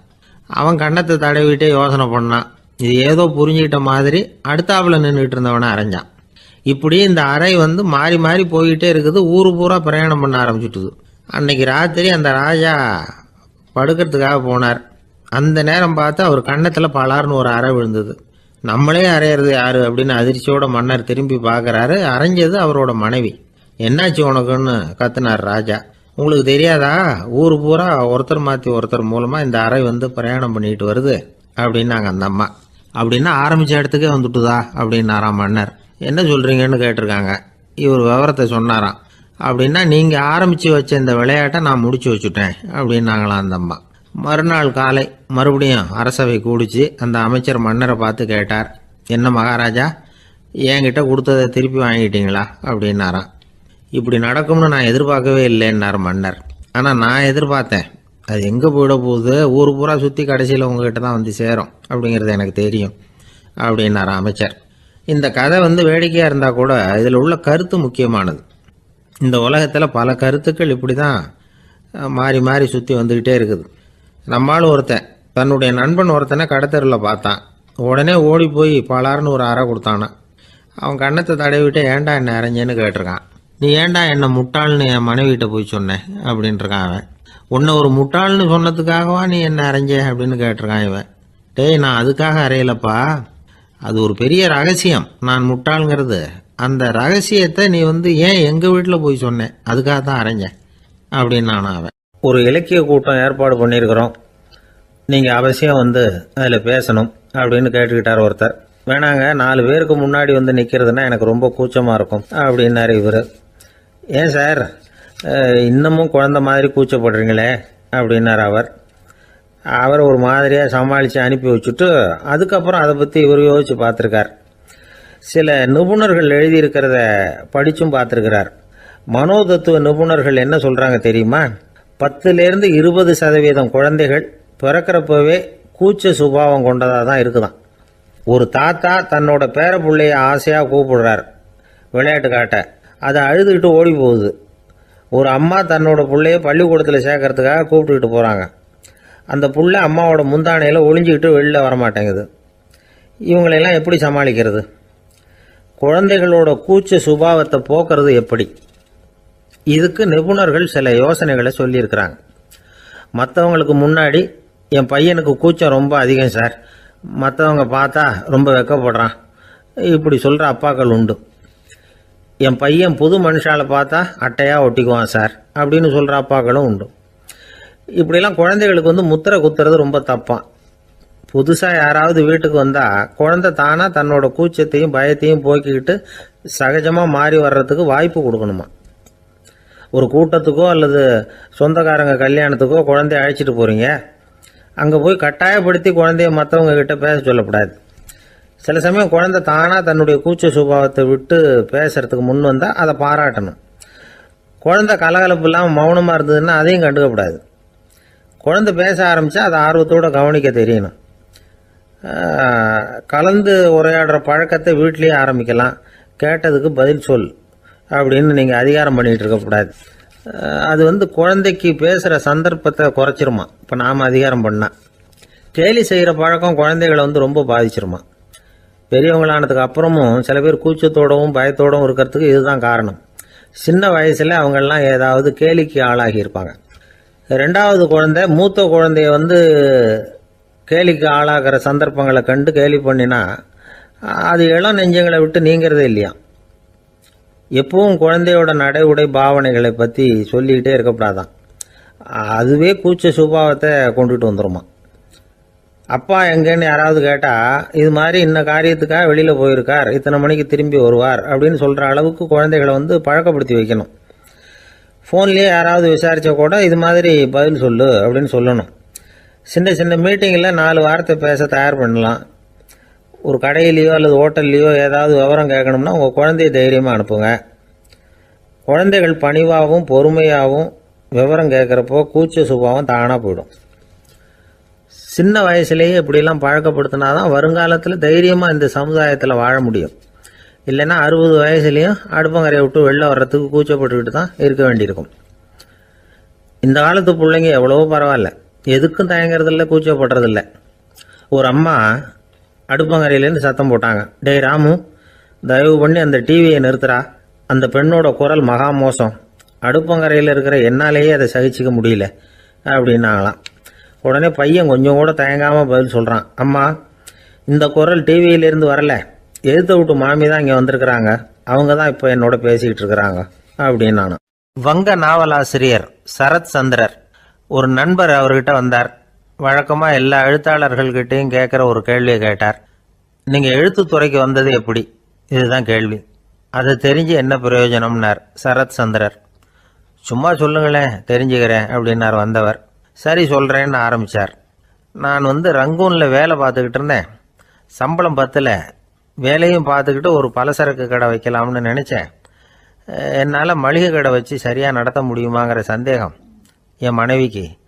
அதை சோதனை பண்ணி பார்க்கணுங்கிறதுக்காக சில பொருள்களின் அளவு, அதோட விலை, இப்படி சிலதை சொல்லி எல்லாத்தையும் மனக்கணக்காக கூட்டி போட சொன்னாங்க. என்னால் சரியாக கூட்டி சொல்ல முடியல. உங்களால் மளிகை கடை நடத்த முடியாதுன்னு சொல்லிவிட்டாங்க. உடனே என்ன பண்ணுறது, வேறு வழி இல்லை, கதை எழுத ஆரம்பிச்சிட்டேன் அப்படின்னார். கேட்டவருக்கு சிரிப்பு வந்துட்டு தான். சரத் சந்திரர் ஒரு பக்கம் சீரியஸான நாவல்கள், சிறுகதைகள் எழுதியிருந்தாலும் அவருடைய இன்னொரு பக்கம் வேற விதம். நண்பர்கள்கிட்ட பேசும்பொழுதும் சரி, அவர்களுக்கு கடிதங்கள் எழுதும் போதும் சரி, கேலியும் கிண்டலும் நகைச்சுவை உணர்வும் அதிகமாக இருக்கும். காந்திஜி ஒரு சமயம் கல்கத்தாவுக்கு வந்திருந்தார். தேசபக்தர்கள் பல பேர் அவர்கிட்ட பேசிக்கிட்டு இருந்தாங்க. அப்போது சரத் சந்திரரும் அங்கே இருந்தார். கிரண் சங்கர் ராய் அப்படிங்கிறவரும் அங்கே இருந்தார். அவர் சொன்னாராம், காந்திஜியோட பழகிய முதல் வங்காளி நான் தான். போயர் யுத்த காலத்தில் இவர் லண்டனுக்கு வந்திருந்தப்போ என்கிட்ட தான் வங்காள மொழி கற்றுக்கிட்டார் அப்படின்னாராம். உடனே சரத் சந்திரர் காந்திஜியை பார்த்து, இவர் உங்களுக்கு வங்காள மொழி கற்றுக் கொடுத்தது உண்மைதானா அப்படின்னாராம். ஆமான்னாராம் காந்தி. அதனால தான் உங்களால் வங்காள மொழி கற்றுக்க முடியல அப்படின்னாராம். எல்லாரும் சிரிச்சாங்களாம். சரத் சந்திரர் சாம்தாபேர் அப்படிங்கிற கிராமத்தில் தங்கியிருந்தார் ஒரு இலக்கிய நிகழ்ச்சியில் கலந்துக்கிறதுக்காக. அதுக்காக ஒரு கல்கத்தாவுக்கு போக வேண்டிய சூழ்நிலை. அதுக்காக புறப்பட்டார். அந்த சமயத்தில் பின்னாடி இருந்து யாரோ அவரை கூப்பிட்டாங்க. இப்படி கூப்பிட்டவரை பார்த்து இன்னொருத்தர் யாரோ அதட்டி இருக்கிறாங்க. போகிறவரை ஏன் இப்படி கூப்பிடுறீங்க அப்படின்னு. ஏன் கூப்பிட்டா என்னன்னு கேட்டிருக்கார் சரத் சந்திரர். புறப்படுறவங்கள பின்னாடி இருந்து கூப்பிடுறது அபசகுனம், போகிற இடத்துல ஏதாவது ஆபத்து வரலாம் அப்படின்னு அதுக்கு விளக்கம் கொடுத்துருக்கிறார் அவர். உடனே சரத் சந்திரர் சொன்னாராம், இதோ இவங்க என்ன இலக்கிய கூட்டத்துக்கு அழைச்சிட்டு போகிறாங்களே, இதை விட வேற என்ன ஆபத்து வந்துட போகுது அப்படின்னாராம். இப்படி சரத் சந்திரருக்கு இயல்பாகவே நகைச்சுவை உணர்வு உண்டு. அவருடைய நண்பர் ஒருத்தர் வீட்டுக்கு கூப்பிட்டுருந்தார். அங்கே ஒரு கச்சேரிக்கு ஏற்பாடு பண்ணியிருந்தாங்க. சரத் சந்திரருக்கு இயல்பாகவே கச்சேரியில் நீண்ட ஆலோசனையெல்லாம் கேட்கறதுக்கு பொறுமை இருக்காது. அதனால் மெதுவாக பாட போகிறவர் எப்படி அப்படின்னு கேட்டிருக்கார். அவருக்கு ரொம்ப நல்லா பாட தெரியும் அப்படின்னு சொல்லியிருக்கிறாங்க. அதுக்கு சரத் சந்திரர், பாட தெரியுங்கிறது சரி, பாட்டை நிறுத்த தெரியுமா, அதை சொல்லுங்கள் முதல்ல அப்படின்னாராம். ஒரு பெரியவர் உட்கார்ந்துருக்கிறார். அவரை சுற்றி அவருடைய தோழர்கள் உட்கார்ந்துருக்கிறாங்க. ஏதோ ஒரு முக்கியமான செய்தியை அவர் அவங்களுக்கு சொல்லிகிட்டு இருக்கிறார். அவங்களும் ஆர்வமாக கேட்டுக்கிட்டு இருக்கிறாங்க. இந்த சமயத்தில் யாரோ ஒரு ஆள் வேகமாக அங்கே வர்றார். வர்ற வேகத்திலேயே எனக்கு ஏதாவது உதவி செய்யுங்க அப்படின்னு கேட்டுக்கிட்டே வர்றார். கேட்கறது உதவி, ஆனால் குரல் மிரட்டுறது மாதிரி இருக்குது, அதட்டி கேட்கறது மாதிரி இருக்குது. இதை கேட்டதும் அந்த பெரியவர் ஆத்திரப்படலை, ஆனால் அவரை சுற்றி இருந்தவங்க ஆத்திரப்பட்டாங்க. இதை பெரியவர் கவனித்தார். கொஞ்சம் அமைதியாக இருங்கன்னார். வந்தவரை கூப்பிட்டார். அவருக்கு சில பொருள்களை கொடுத்தார். என்னங்க இப்போ உங்களுக்கு மகிழ்ச்சி தானே அப்படின்னார். ஆ அப்படின்னு அலட்சியமாக அவர் சொல்கிறார். நான் உங்களை நல்ல முறையில் நடத்தினேன்னா அப்படின்னு கேட்குறாரு அவர் மறுபடியும். அதெல்லாம் ஒன்றும் இல்லை அப்படின்னு சொல்லி அவர் சொல்லிகிட்டு இருக்கிறாரு. குரலில் கடுமை குறையில. சுற்றி இருந்தவங்களால இதை பொறுத்துக்க முடியல. கோபத்தோடு அவரை நோக்கி நெருங்க ஆரம்பித்தாங்க. பெரியவர் அவங்களையெல்லாம் தடுத்து நிறுத்தினார். வந்தவரை வாங்க என்னோட அப்படின்னு சொல்லி அழைச்சிட்டு போனார். வீட்டுக்கு போனார். அங்கே போனதும் இன்னும் சில பொருள்களை எடுத்து அவர்கிட்ட கொடுத்தார். இப்போ திருப்தி தானே, நான் உங்ககிட்ட நல்ல முறையில் நடந்துக்கிட்டேனா அப்படின்னார். அவர் முகம் இப்போ தான் கொஞ்சம் மலர்ந்தது. ரொம்ப நன்றி, இறைவன் உங்கள் குடும்பத்துக்கு எல்லா நன்மைகளையும் செய்வான் அப்படின்னு சொன்னார். இதே வார்த்தைகளை என்னுடைய தோழர்கள்கிட்டே சொல்லிட்டீங்கன்னா அவங்க கோபம் தணிஞ்சிரும், வர முடியுமான்னார். கண்டிப்பாக வர்றேன் அப்படின்னாரு. மறுநாள் காலையில் அந்த இடத்துக்கு வந்தார். அதே மாதிரி சொல்லிவிட்டு அவர் போயிட்டார். தோழர்கள்லாம் ரொம்ப வியப்போடு பெரியவரை பார்த்தாங்க. அந்த பெரியவர் தான் நபிகள் நாயகம். அவர் சொன்னார், ஒருத்தன் ரொம்ப ஆசையாக ஒரு ஒட்டகத்தை வளர்த்துக்கிட்டு வந்தான். ஒரு நாள் அந்த ஒட்டகம் கயத்தை அறுத்துக்கிட்டு ஓடி போயிட்டுது. அக்கம் பக்கத்தில் இருக்கிறவங்கெல்லாம் அந்த ஒட்டகத்தை பிடிக்கிறதுக்கு முயற்சி பண்ணாங்க. அதை துரத்திட்டு ஓடினாங்க. ஒட்டகம் தாறுமாறாக ஓட ஆரம்பிச்சுது. இந்த சமயத்தில் ஒட்டகத்தை வளர்த்தவன் அங்கே ஓடி வந்தான். நீங்கள் அதை ஒன்றும் செய்ய வேணாம், விட்டுருங்க. அதோட சுபாவம் எனக்கு நல்லா தெரியும். அதை சுலபமாக என்னோட வழிக்கு கொண்டுட்டு வந்துட முடியும். நான் பார்த்துக்கிறேன், விட்டுருங்கோ அப்படின்னா. எல்லாரும் விலைக்கு போயிட்டாங்க. இவன் என்ன செஞ்சான் தெரியுமா? கொஞ்சம் புல்லை கையில் எடுத்துக்கிட்டு அந்த ஒட்டகத்தை நெருங்கினான். அவ்வளவுதான். அது ஓடி இவன் காலடியில் உட்காந்துக்கிட்டது. செல்லமாக அதை அப்படியே தடவி கொடுத்தான். முதுகில் ஏறி உட்காந்துக்கிட்டான். அது பாட்டுக்கு சாதுவாக நடந்து போகுது. இந்த கதையை நபிகள் நாயகம் தம்முடைய தோழர்களுக்கு சொல்கிறார். ஒட்டகத்தை மட்டும் இல்லை, சில மனிதர்களையும் கூட சில விதத்தில் அணுகிதான் அவர்களை சீர்திருத்த வேண்டியிருக்குது அப்படிங்கிறத அவங்களுக்கு உணர்த்தினார். இது ஒரு அழகான உளவியல் அணுகுமுறை. சில குடும்ப தலைவர்கள் கூட இந்த ஒட்டகம் மாதிரி நடந்துக்கிறது உண்டு. அப்புறம் அடங்கி போகிறதும் உண்டு. ஒரு குடும்ப தலைவர் காலையில் எழுந்திரிச்சதுலேருந்து சத்தம் போட்டு கத்திக்கிட்டு இருப்பார். பக்கத்தில் இருந்தவங்கெல்லாம் ஓடி போய் சமாதானம் பண்ணி பார்த்தாங்க. அவர் ஓயறது மாதிரி தெரியல. கடைசியில் அவர் மனைவி வந்தாங்க. நீங்கள் எல்லாம் விலகி போயிடுங்க, அவர் சுபாவம் எனக்கு தெரியும், நான் பார்த்துக்கிறேன் அப்படின்னாங்க. சரின்னு எல்லாரும் போயிட்டாங்க. சாயந்தரமாக பார்க்குறாங்க, அவர் சத்தம் இல்லாமல் ஒரு மூலையில் உட்காந்துருக்கிறார். ரொம்ப சாதுவா. ஆச்சரியமாக இருந்தது. என்னம்மா பண்ணீங்கன்னு கேட்டாங்க. அது ஒன்றும் இல்லைங்க, ஒரு வேளை சாப்பாட்டை நிறுத்தினேன், பட்னி போட்டேன், அவ்வளவுதான் அப்படின்னாங்க அந்த அம்மா. அமெரிக்க ஜனாதிபதி ஆப்ரஹாம் லிங்கன் ஒரு நாள் தன்னோட கோச்சு வண்டியில் தலைநகரான வாஷிங்டனுக்கு போயிட்டு இருக்கிறார். கோச்சு வண்டி ஒரு சாலையில் போயிட்டு இருக்கு. அந்த சாலைக்கு ஒரு பக்கத்தில் பயங்கரமான சதுப்பு நிலம். சதுப்பு நிலம்னா அது புதைகுழி, புதை மணல்ங்கிறோம்ல, அது மாதிரி. அந்த சதுப்பு நிலத்தில் யாராவது மாட்டிக்கிட்டா அவ்வளோதான், ஆளை கொஞ்சம் கொஞ்சமாக உள்ள அமுக்கிவிடும். தப்பிச்சு கரையேறது கஷ்டம். அப்படிப்பட்ட நிலம் அது. ஆப்ரஹாம் லிங்கன் ஏதோ ஒரு முக்கியமான அரசாங்க வேலையாக போயிட்டு திரும்பி வந்துகிட்டு இருக்கிறார். அதனால் அந்த சமயத்தில் அவர் விலை வசந்த ஆடைகளை அணிஞ்சிருக்கிறார். அப்படி அவர் அந்த கோச்சு வண்டியில் வந்துகிட்டு இருக்கிறாரு. அந்த சமயத்தில் ஒரு காட்சி அவர் கண்ணில் பட்டுட்டுது. என்ன தெரியுமா? ரோட்டுக்கு பக்கத்தில் இருந்த சதுப்பு நிலத்தில் ஒரு இளம் பன்றி குட்டி சிக்கிக்கிட்டு தவிச்சிக்கிட்டு இருக்குது. பரிதாபமாக கத்திக்கிட்டு இருக்குது. அதை பார்த்தார் லிங்கன். அவருக்கு என்ன மாதிரி ஆயிட்டுது. உடனே வண்டியை நிறுத்த சொன்னார். கீழே இறங்கினார். தன்னோட விலை வசந்த ஆடைகளை பற்றி லட்சியம் பண்ணவே இல்லை. தனக்கே ஆபத்து வரலாம்ங்கிறத பற்றியும் கவலைப்படலை. தான் ஒரு குடியரசுத் தலைவருங்கிறத பற்றியும் அவர் நினச்சி பார்க்கல. நேராக அந்த சதுப்பு நிலம் பக்கமாக போனார். அந்த சேத்துல இறங்கி பன்றிக்குட்டியை காப்பாற்றி கரைக்கு கொண்டுட்டு சேர்த்துட்டார். அதுக்கப்புறம் நிம்மதியாக கோச்சு வண்டியில் ஏறி வெள்ள மாளிகைக்கு சேர்ந்தார். ட்ரெஸ்ஸு உடம்பு பூரா சேறு சகதி. பார்க்குறவங்களுக்கெல்லாம் ஆச்சரியமாக போச்சு. அவங்களுக்கு ஒன்றும் புரியல. இவர் நேராக ட்ரெஸ்ஸு மாற்றிக்கிறதுக்காக போனார். கோச்சு வண்டி ஓட்டிகிட்டு வந்தவங்கிட்ட போய் எல்லாரும் கேட்டாங்க என்ன ஆச்சு அப்படின்னு. அவர் வர்ற வழியில் நடந்த விவரத்தை சொன்னார்.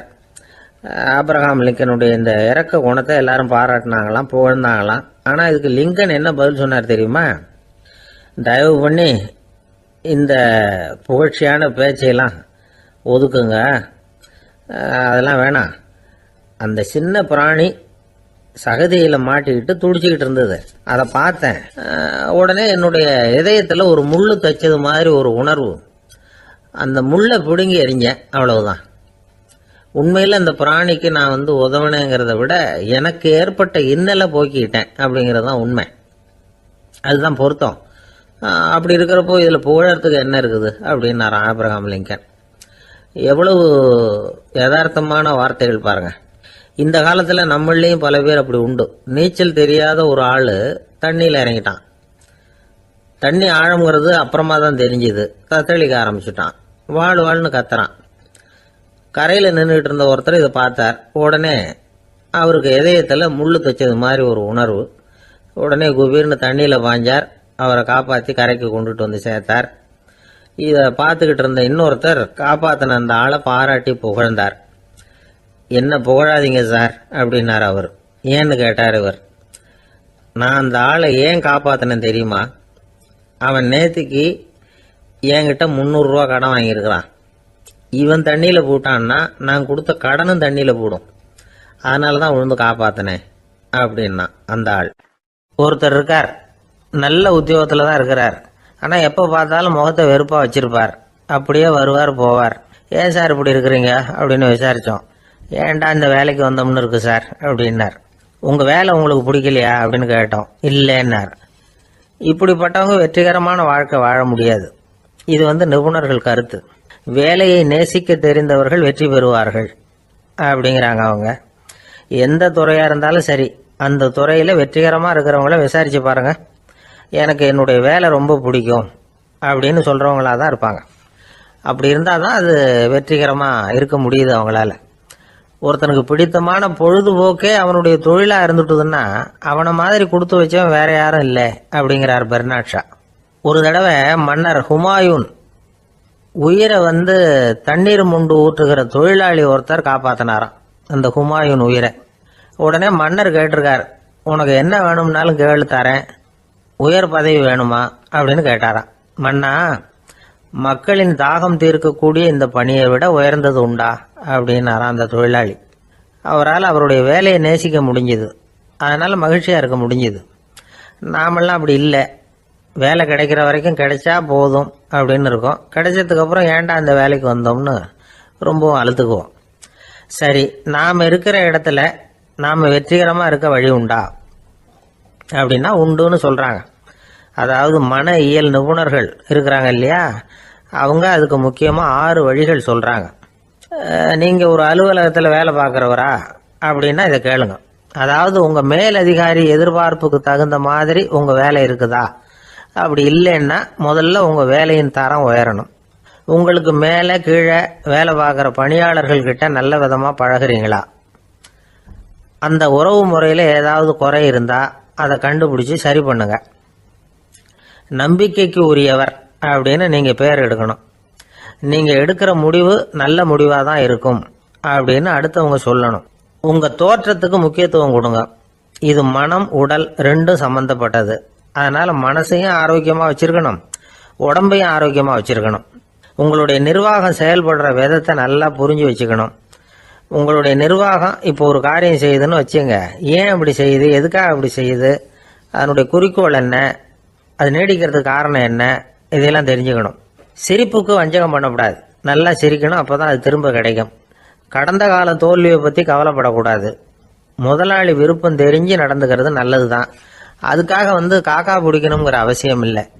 உங்களுக்கு ஒரு பொறுப்பான வேலை கிடைக்குது, உடனே சத்தம் குழப்பம் அப்படின்னு சூழ்நிலையை இறுக்கமாக ஆக்கிடக்கூடாது. எந்த சூழலையும் இயல்பாக கையாளக்கூடியவர் அப்படிங்கிறத காட்டணும். இதெல்லாம் உங்கள் துறையில் நீங்கள் வெற்றி பெற நிபுணர்கள் சொல்கிற யோசனைகள். இவ்வளவு விவரமும் சொல்லிவிட்டு ஒருத்தரை பார்த்து கேட்டோம், இப்போ சொல்லுங்க, நீங்கள் செய்கிற வேலை உங்களுக்கு பிடிச்சிருக்குதா அப்படின்னோம். ரொம்ப ரொம்ப பிடிச்சிருக்குது அப்படின்னார். சரி, என்ன செஞ்சிட்டு இருக்கிறீங்க அப்படின்னு கேட்டோம். சும்மா தான் இருக்கிறேன் அப்படின்னார் அவர். ஒரு ஊரில் ஒரு ஆள் இருந்தான், தையல் கடை வச்சிருந்தான். அவங்கிட்ட ஒருத்தன் ஒரு சட்டை துணி எடுத்து கொடுத்து தைக்க சொல்லியிருந்தான். வர்ற சனிக்கிழமை வா, வாங்கிட்டு போ அப்படின்னு அவன் சொல்லியிருந்தான். அதே மாதிரி இவன் வந்தான். அவன் தச்சு வச்சிருந்த சட்டையை கொடுத்தான். இவன் வாங்கி அங்கேயே போட்டு பார்த்தான். கை நீளம் ஒன்றுக்கு ஒன்று வித்தியாசமாக இருந்தது. வலது கை இடது பக்கத்தை விட நீளம் குறைச்சலா இருந்தது. அவன் முணுமுணுக்க ஆரம்பிச்சுட்டான். என்ன இது இப்படி தைச்சுட்டியேன்னு. இதுக்கு அவன் சொன்னான், ஐயோ இதுக்காகவா சங்கடப்படுறீங்க, வலது கையை மட்டும் கொஞ்சம் உள்ள இழுத்தாப்புல வச்சுக்கிட்டீங்கன்னா சரியா போகுது. மற்றபடி அந்த சட்டையில உள்ள கலை அம்சத்தை கவனிங்க, எவ்வளவு அற்புதமா தைச்சிருக்கேன் பாருங்க. ஒரு சின்ன குறைய இப்படி எல்லாம் பொருட்படுத்த வேண்டியதில்லை. நான் சொன்னது மாதிரி கையை கொஞ்சம் உள்ள இழுத்தது மாதிரி வச்சுக்கிட்டு நடந்து போங்க, ஜோரா இருக்கும் அப்படின்னா. அவனும் யோசிச்சு பார்த்தான். சரியான யோசனையா தான் தோணுச்சு. கொஞ்சம் முயற்சி பண்ணி வலது கையை கொஞ்சம் உள்ள இழுத்து சட்டை சரியா இருக்கிறது மாதிரி பண்ணிட்டான். இப்போ மறுபடியும் ஒரு பிரச்சனை. வலது கையை உள்ள இழுத்த மாதிரி அப்படியே வச்சுக்கிட்டதும் முதுகு பக்கம் கொஞ்சம் துணி தளர்த்தியா தொங்குறது மாதிரி தெரிஞ்சது. என்ன இது, முதுகு பக்கம் துணி குவிஞ்சுட்டுதே தொங்குதே அப்படின்னா மறுபடியும், அடடா இதுக்காகவா கவலைப்படுறீங்க, உடம்ப அதுக்கு தகுந்த மாதிரி கொஞ்சம் வளைச்சிக்கிட்டா சரியா போடுது. இதுக்காக அந்த அழகான தையலை பிரிச்சு அதுல உள்ள கலை அம்சத்தை கெடுக்கிறதுக்கு என் மனசு இடம் தரல. எவ்வளவுக்கு தளர்த்தியா இருக்கோ அவ்வளவுக்கு கொஞ்சம் உடம்ப வளைச்சி அப்படி குனிஞ்சது மாதிரி போங்க போதும் அப்படின்னா. அதுவும் நல்ல யோசனையா தான் பட்டுது இவனுக்கு. சரின்னு சொல்லிவிட்டு புறப்பட்டான். தெருவில் இறங்கினான். கையை கொஞ்சம் உள்ள இழுத்தான், உடம்ப கொஞ்சம் முன்னால வளைச்சான், சட்டைக்கு தகுந்த மாதிரி உடம்ப பண்ணிட்டான். மெதுவா நடந்து போறான். இப்போ எதிரில் இன்னொருத்தன் வரான். இவனை பாக்குறான். இவன் போட்டிருக்கிற சட்டையை பாக்குறான். ஆஹா அற்புதம்ங்கிறான். சும்மா சொல்லக்கூடாது, ரொம்ப நல்லா இருக்கு நிச்சயமா. இது இந்த ஊர் மேல தெருவில் இருக்கிற ஒருத்தன் இருக்கானே, அவன் தைச்சதா தான் இருக்கணும் அப்படின்னா. இதை கேட்டதான் அவனுக்கு ஆச்சரியம். எப்படி அவ்வளவு கரெக்டா கண்டுபிடிச்சிங்க அப்படின்னு கேட்டிருக்கான். இதுக்கு அந்த வழிபோக்கன்னு சொன்னானா, அவன் ரொம்ப கெட்டிக்காரன். உங்களை மாதிரி உடம்பும் கையும் வளைஞ்சு போன ஒரு ஆசாமிக்கு அவனை தவிர வேற யாராலேயும் இவ்வளவு பொருத்தமான ஒரு சட்டையை தைக்க முடியாது அப்படின்னானா. பாருங்க, அவனுக்காக இவன் அனுசரிக்க போய் இவனோட நிலைமை எப்படி ஆயிடுது பாருங்க. இதே மாதிரிதான் சில சடங்குகளும் சம்பிரதாயங்களும் நம்மளை கோமாளி ஆக்கி விட்டுரும். எதுவா இருந்தாலும் அதுல அறிவுபூர்வமான அணுகுமுறை அவசியம். ஒரு நர்ஸ் அவசரமா ஓடி டாக்டர் கிட்ட சொல்லிச்சான், டாக்டர் ஒரு தப்பு நடந்து போச்சு, 10ஆம் நம்பர் பெட்ல இருக்கிற பேஷண்ட்டுக்கு காலில் ஆபரேஷன் பண்றதுக்கு பதிலாக கையில் ஆபரேஷன் பண்ணி விட்டீங்க. கை ஆபரேஷன் பண்ணிக்க வேண்டிய ஆள் 7ஆம் நம்பர் பெட்ல இருக்கார் அப்படின்னு தான். அதுக்கு ஒரு பதட்டப்படாம சொன்னாராம், பரவாயில்ல இவரை தூக்கி 7ஆம் நம்பர் பெட்ல போட்டுரு அப்படின்னாராம். வங்க நாவலாசிரியர் சரத் சந்திரர் ஒரு நண்பர் அவர்கிட்ட வந்தார். வழக்கமா எல்லா எழுத்தாளர்கள்கிட்டையும் கேட்கிற ஒரு கேள்வியை கேட்டார். நீங்க எழுத்துத்துறைக்கு வந்தது எப்படி, இதுதான் கேள்வி. அதை தெரிஞ்சு என்ன பிரயோஜனம்னார் சரத் சந்திரர். சும்மா சொல்லுங்களேன் தெரிஞ்சுக்கிறேன் அப்படின்னார் வந்தவர். சரி சொல்றேன்னு ஆரம்பிச்சார். நான் ரங்கூன்ல வேலை பார்த்துக்கிட்டு இருந்தேன். சம்பளம் பத்தல, வேலையும் பார்த்துக்கிட்டு ஒரு பலசரக்கு கடை வைக்கலாம்னு நினைச்சேன். என்னால் மளிகை கடை வச்சு சரியா நடத்த முடியுமாங்கிற சந்தேகம் என் மனைவிக்கு. அதை சோதனை பண்ணி பார்க்கணுங்கிறதுக்காக சில பொருள்களின் அளவு, அதோட விலை, இப்படி சிலதை சொல்லி எல்லாத்தையும் மனக்கணக்காக கூட்டி போட சொன்னாங்க. என்னால் சரியாக கூட்டி சொல்ல முடியல. உங்களால் மளிகை கடை நடத்த முடியாதுன்னு சொல்லிவிட்டாங்க. உடனே என்ன பண்ணுறது, வேற வழி இல்லை, கதை எழுத ஆரம்பிச்சிட்டேன் அப்படின்னார். கேட்டவருக்கு சிரிப்பு வந்துட்டு தான்.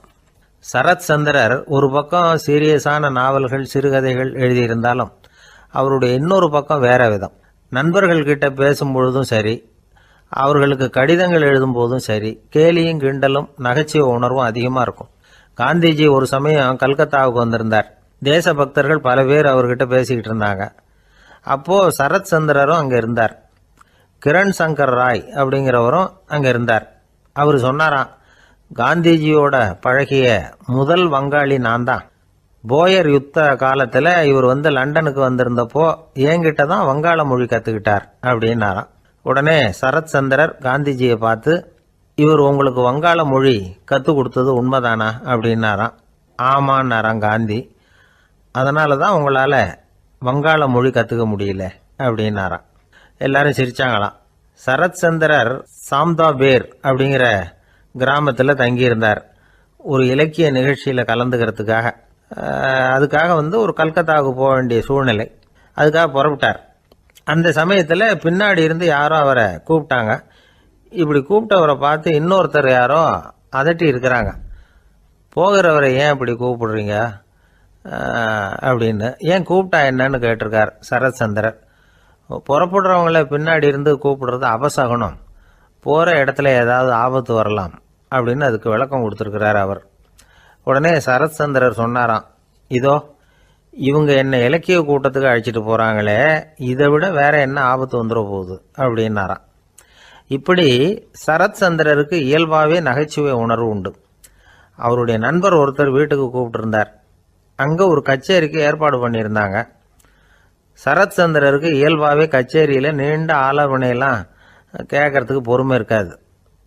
அதனால் மெதுவாக பாட போகிறவர் எப்படி அப்படின்னு கேட்டிருக்கார். அவருக்கு ரொம்ப நல்லா பாட தெரியும் அப்படின்னு சொல்லியிருக்கிறாங்க. அதுக்கு சரத்சந்திரர், பாட தெரியுங்கிறது சரி, பாட்டை நிறுத்த தெரியுமா அதை சொல்லுங்க முதல்ல அப்படின்னாராம். ஒரு நாள் ராமர் அரசவையில் உட்கார்ந்துருக்கிறார். ராமராஜ்யம் நடந்துகிட்டு இருந்த நேரம். அந்த சமயத்தில் ஒரு நாய் அரச சபைக்கு வந்துதான். அது தலையில் அடிபட்டு ரத்தம். அந்த கோலத்தில் அது அங்கே வந்தது. எல்லாரும் ஆச்சரியமாக அதை பார்த்தாங்க. ராமரும் அந்த நாயை பார்த்தார். நீங்கள் வந்த காரியம் என்ன, என்ன நடந்தது, எதுவாக இருந்தாலும் பயப்படாமல் சொல்லு அப்படின்னார். உடனே அந்த நாய் மெதுவாக சொல்ல ஆரம்பிச்சுதான். ஐயா, நான் தெருவில் போய்கிட்டு இருந்தேன். வழியில் ஒருத்தர் வந்தார்.